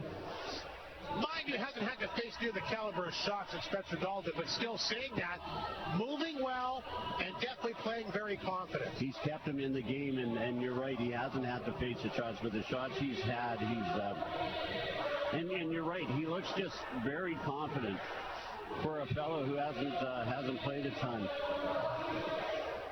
No, I wonder why it'd be interesting to know when he played the last game. Yeah. I tried to look on Hockey DB, and it didn't look like it was lately. 13.5 seconds remaining in the third period. It's a 4-4 game. You and Binder have tied things up here. I got to find out, is that Binder or Binder? I've been saying both. Off the face-off, there's Bruce. Kicks it back of his own net to Alexander. Yakubchuk in there, 6 seconds remaining. Picked up here by the Bombers and flipped back down in Melville territory. Cregan will touch up. That's going to do it for regulation tonight. Boy, Doug Johnson's team, they got a pretty good opportunity here, do they not? They sure do. Doug Johnson is, I've never seen him so happy on the bench. Really applauding his team. I saw him give a little kick to one of the players, a congratulatory kick, if there's such a thing. And very great game by the Melville Millionaires. They pick up 16 shots in that third period, and we're going to have some 3-on-3 hockey here. Now, if memory serves me correctly, you don't like the 3-on-3. No, I do. I don't like the shootout. What about the 3-on-3 in the Olympics? What do you think of that? Love it. Games end quickly, like I said. Yeah, love it. And I like. I wish, in an NHL, I wish they would go to Edwards, having words with Charlie Tritt, Charlie ignoring him. I can't see why we can't go back to ties. I just don't like the shootout. It's unfair to goaltenders. It sure is, isn't it? It's more like an exhibition. It's not hockey. It's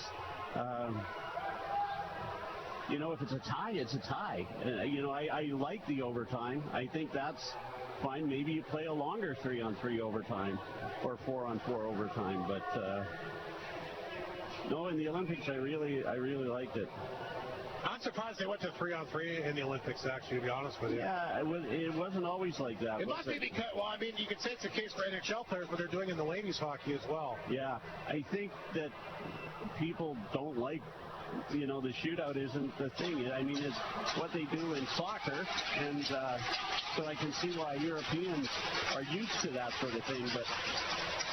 We're underway with overtime. It's Stitton, Fashon, and Alexander for Flin Flon, Drake, Beerwald, and Harkness for the Melville Millionaires. So 3-on-3 hockey to decide it tonight. And Fashon is back to the Flin Flon net. Melville's got all the momentum coming into the overtime period, but boy, Alexander way offside. Stitton's got to regroup on his side of center. Now he'll float back inside his own zone. You hear Doug Johnson shouting out instructions to his team from the bench.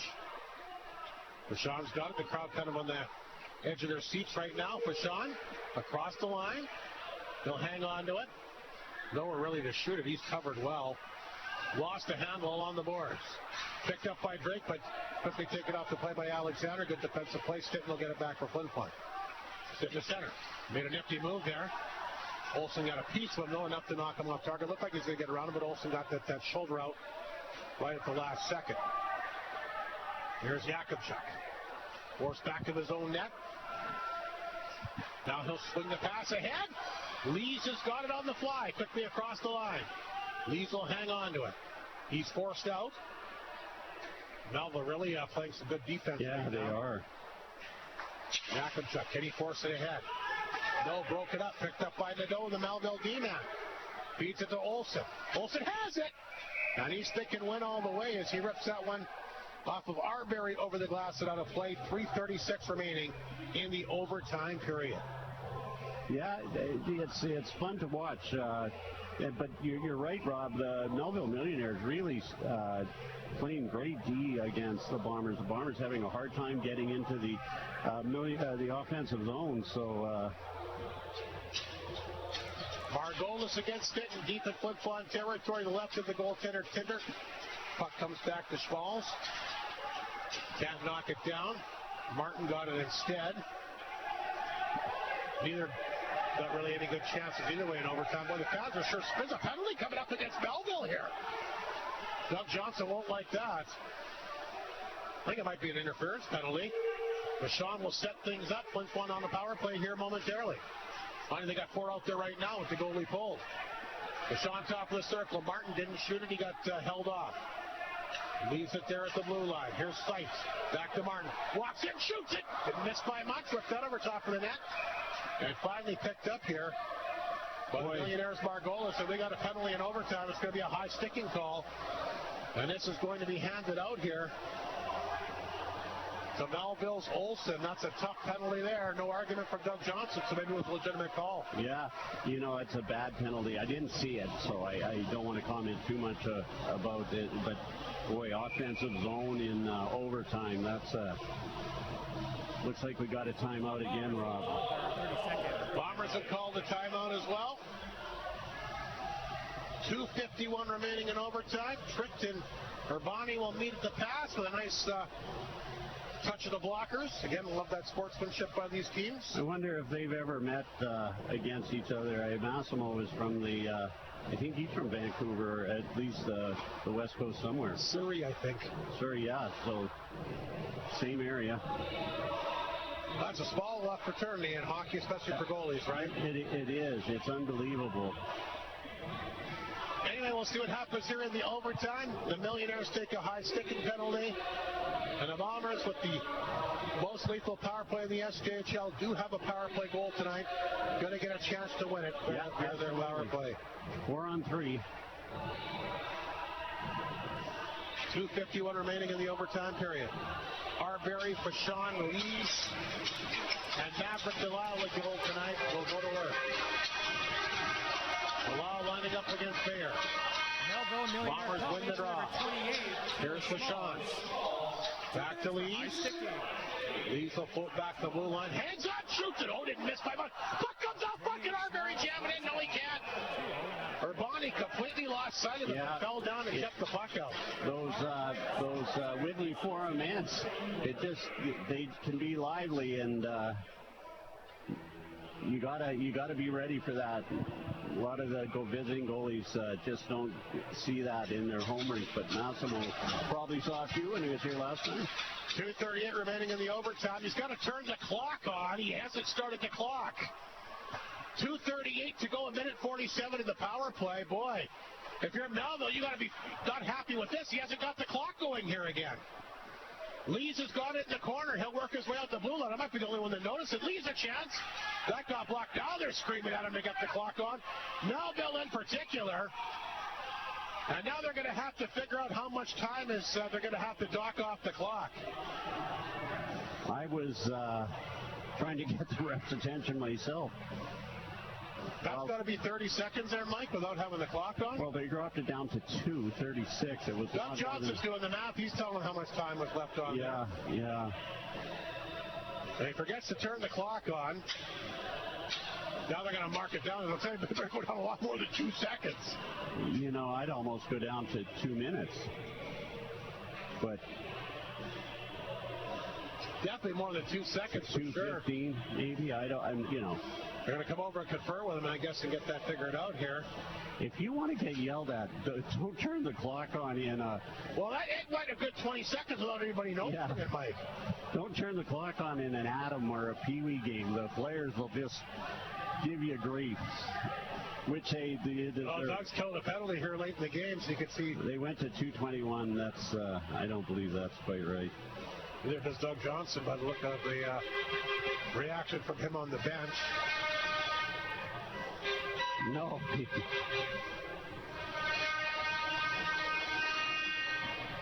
2:21 now. And I think that power play time's got to be less than 1:30, is it not, Mike? Yeah, that's a good, I don't know. Doug Johnson not looking happy now, I'll tell you that. We'll see what happens here for the final minute 30 of this power play. 2:21 remaining in the overtime period. We've had a bit of everything again tonight, Rob. Illness. Controversy here. We'll see how it ends. With Sean in his blue line, the center. Flin Flon goes right back to work. Maverick Delisle has it inside the line. Here's Delisle. Leaves it there for Sean. Back to Delisle for Sean. High slot. Shoots it. Didn't miss again by much. Urbani looking behind him, but the puck stays out in the Millionaires. Good job to get it down the ice. And Sean will pick up the puck back to his net. 1:50 remaining in overtime. Just under a minute in the power play. Arbery takes it on the fly. He's across the line. Arbery hangs on, leaves it there for Sean. Again, no shot. Leaves, he's covered. Here's Delisle. Hangs on to it. Wanted to shoot it, but not much of an opening there. Melville's got the entire middle clogged up. Delisle back out front. Nice job that time by Cregan. He's got a goal tonight, but got to stick on that one to knock it away. Flin Flon gets it back to Fashon at the blue line. 30 seconds in the power play. In the corner for Lees. Lees. Back up front. Fashon a chance. Save! Oh, Urbani's got the rebound too. Arbery hoping to bank it home, but he can't. Urbani in the zone, Mike. Yeah, absolutely. He's saving this game for the Melville Millionaires. 1:16 remaining. 25 seconds in the power play. Big face-off inside the Melville zone. The left of Massimo Urbani, the former Flin Flon Bomber. Martin, Martin, Alexander, Seitz, and Stitten. Off the face-off. Puck will roll back in front of the Melville net. Again, Urbani taking no chances. He'll jump on that. 22 seconds to go in the power play. Minute 13 remaining in the game. Reed Arbery. I think that's Reed Arbery. It's Alexander. He thought there was a high stick. I think he's cut a bit. He wants to come off for a change, I think. Shaken up, so he's going to have to come off. And they're going to go right back. No, he's just going to get a towel. referee going to come back over the bench here? And I'm wondering if this has something to do with the time. I can't see any other reason why he'd be over there, right? No.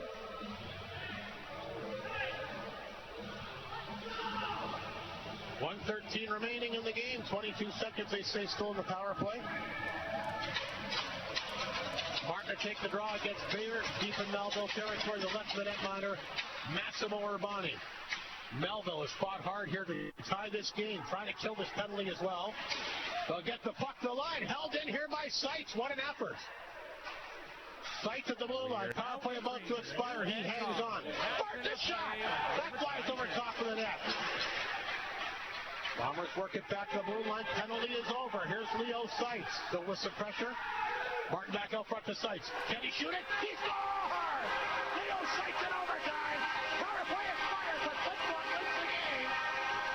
Leo Seitz, a delayed shot. Gets a hold of it. And he'll fire it home. And the streak continues. 13th of the year for Leo Seitz in overtime. And the Bombers will score at the 4:15 marker of the overtime period. Doug Johnson's team gave her a good go there tonight, Mike Slip, and that was close. Unfortunately for them, took a penalty, and then obviously the chaos with the clock. Mind you, it wasn't a power play goal, but Flin Flon did keep the pressure on after the power play. Yeah.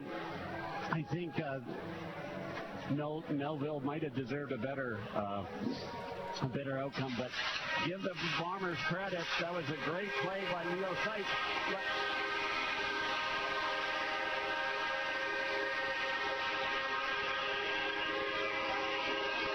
And it was kind of a delay. He hung on to it.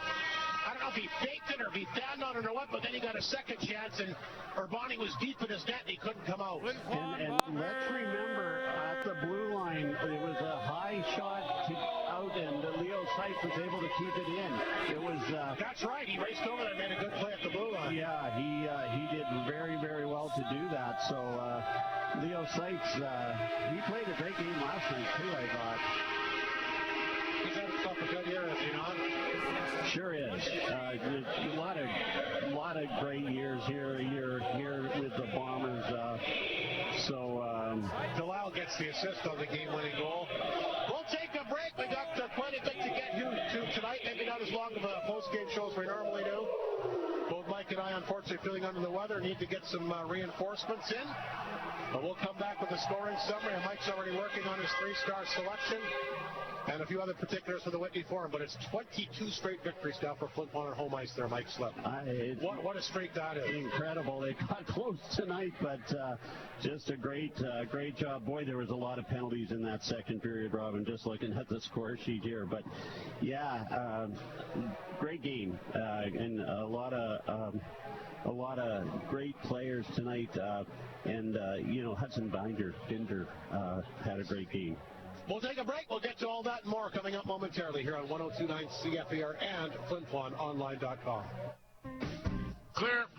Bailey Homes has 15 years experience in the North, specializing in RTM homes and foundations, and are also proud supporters of our community. They are so thankful to Flin Flon and the surrounding areas for supporting them all these years. Bailey Homes is always willing to chat with a potential customer to show what they can do for our community. Your trusted builder in the North. Visit bailey-homes.ca. Arctic Beverages and Gatorade Water are supporters of all athletes. Whether you are in competitive sports or a weekend walker, skier, or snowshoer, hydration is key. And with Gatorade Water, you get no sugary or salty taste, and its infused electrolytes will keep you going as you're out walking Fido or practicing for the big game. Gatorade Water, crystal clear, electrolyte ready. Distributed locally by Arctic Beverages. Gotta love it. The famous chicken sandwich only at KFC. We we interrupt this commercial for another commercial? Not only does KFC have the famous chicken sandwich, but now for a limited time, the new Matty Melt sandwich, featuring a buttermilk marinated triple breaded filet layered with cheese sauce and sweet caramelized onions. Enjoy on its own or in a box meal. We now return you to your regularly scheduled commercial. Only at KFC. So good. Northland Ford proudly supports the Flin Flon Bombers throughout the SJHL season. We know that the Bombers will play tough like the Ford F-150, the toughest truck on the market for over 40 years. Northland Ford helping the community cheer on the Bombers as they work to bring a championship to the best fans in the league, and they provide you with the best selection on their 10 seconds. In the North, for the North, Northland Ford, the dealership you tell your friends about. You're on. Well, Melville gave it one heck of a battle tonight. They come a little bit short in overtime for 5-4. Leo Sykes gets the overtime winner there, Mike Slip, and boy, a little controversy with that clock at the end of the game. But yeah, Flin Flon did what they needed to do to win, and that's just a beautiful goal by Leo Sykes, we mentioned, is having an incredible season. Yeah, that clock situation was unfortunate. You know, mistakes were made, and yeah, everybody gets excited with the game, especially when it's tonight. But anyways, great again, Leo Sykes with a great play. All right, let's run down the goals here quickly before we get set to wrap things up tonight. Morozov, what a game he had. He got the Bombers on the board. His 8 from Delal way back at the 5:28 mark of the opening period. 1-0 Flin Flon. Delal would come back. His 16th from Martin at 15-13. 2-0 Flin Flon after one. Seemed to have things in hand, but Melville battled hard. Binder gets his 9th unassisted at 11:15 in the second period to make it 2-1. Lallimer would restore the 2-goal lead. His 5th from Fashon at 12:33. 3-1 Flin Flon after 2. The Millionaires make it 3-2. It was Cregan getting his 3rd from Oatman at 13:34. Morozov comes back to restore the 2-goal lead. His 9th second of the night from Yakubchuk at 2:56 early in the 3rd. Yu comes back, gets him behind the D, able to put one through the legs there with Charlie Trent. His 9th from Drake at 17:53.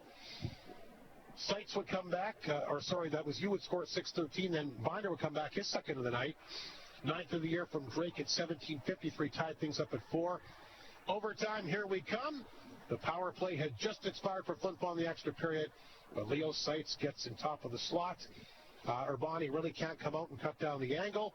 He gets his 13th of the year to allow the assist stats up as the game winner at the 4:15 mark, and Flin Flon takes this one once again by a score of 5-4, picking up their 22nd straight victory, and a very important one against a good Melville team. And again, it'll be very interesting if these two teams do meet in the opening round of the playoffs. Melville, I think, showing Flin Flon, hey, we're not going to roll over. No, any of the top 8 are going to be tough, and Melville proved that tonight.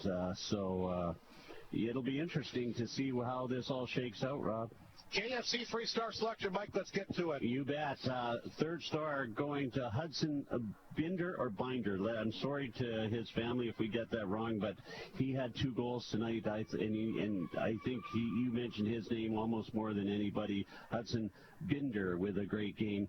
2nd star is going to Daniel Morozov. I thought he was hustling really hard. Again, 2 goals.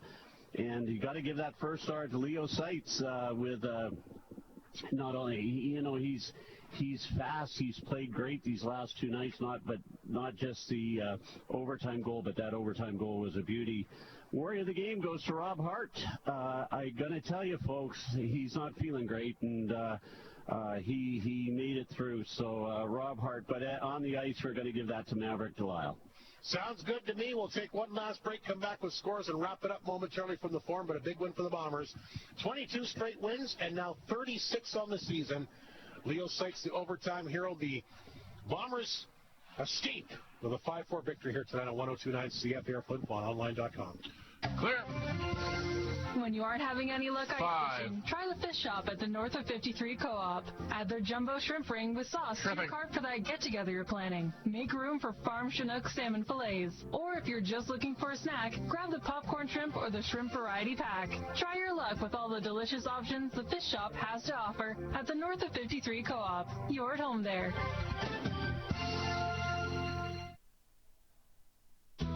Hud Bay is proud to be a sponsor of this Bomber broadcast. From donations for bursaries, hockey schools, clubs, community events, charities, and so much more, Hud Bay has supported our community with dedication and generosity, contributing to events and organizations. Hud Bay thanks the people of Flin Flon for their continued support. If you're looking for savings on vehicles, then Great North GM in the PA has a deal on lightweight Silverados and Sierras just for you. Bid your emerald, please. 0% financing for 60 months. That's right, get the amazing deal of 0% financing for 60 months on select lightweight Sierras and Silverados at Great North GM. Visit them, 212 La Rose Avenue in the PA, to learn more about this incredible offer, because it's always a great day at Great North GM. You're on. All righty, welcome back to Whitney Forum. Quickly before we sign off, McDonald's out-of-town scoreboard here tonight. Weyburn, a big win over Kindersley, 8-1. Nipawin rebounding after a tough loss last night. They beat Humboldt 7-3. Melford has won their 8th straight game as they beat La Ronge 5-3. Warman beats Estevan 2-1. So there's the upset of the evening right there. Yeah. Quickly before we wrap it up, once again, I want to congratulate some local athletes at the Saskatchewan Winter Games in Meadow Lake. Once again, if you missed it, Matthew Unruh, a gold medal winner in cross-country skiing. And his sister Charlotte picked up a couple of bronze medals today as well. Brad Jacobs, of course, should mention that, the gold medal in curling. And quickly, Mike, before we wrap it up, prediction time, Canada-U.S. for the gold in men's hockey tomorrow. Who won't be watching? Yeah. It's going to be a hard one for Canada, but They say Crosby might play. Yeah, I'm going to. It's a toss-up, but as a Canadian, I gotta say Canada, and then it seems like it should be. So I'm sure the Americans say the same about their team, but no, I think Canada will pull it out. The golden gold, maybe again, Rob. We'll wait and find out. Mike, thanks for all your help tonight. It was a battle, but we made her through. Yeah, you did a great job, Rob. You know, the boys across the way were thinking they'd have to come over and help us out, but you were a trooper, as they said. So nice work, and let's hope we feel better for Tuesday. Sounds good. Thanks a lot to Mike Slick, color commentator, as well to the coaches, Mike Reagan and Doug Johnson, for the comments before the game. Nash Holmes in the opening intermission, and, of course, Colin McIntyre, our SJHL president, in the second intermission. Bombers win 5-4 in overtime. Leo Seitz, the game winner. Should be interesting. Nipawin will give the Bombers a good battle here on Tuesday night. No broadcast of that. Our next broadcast on Flow TV will be the home and home with the Melford Mustangs on the weekend.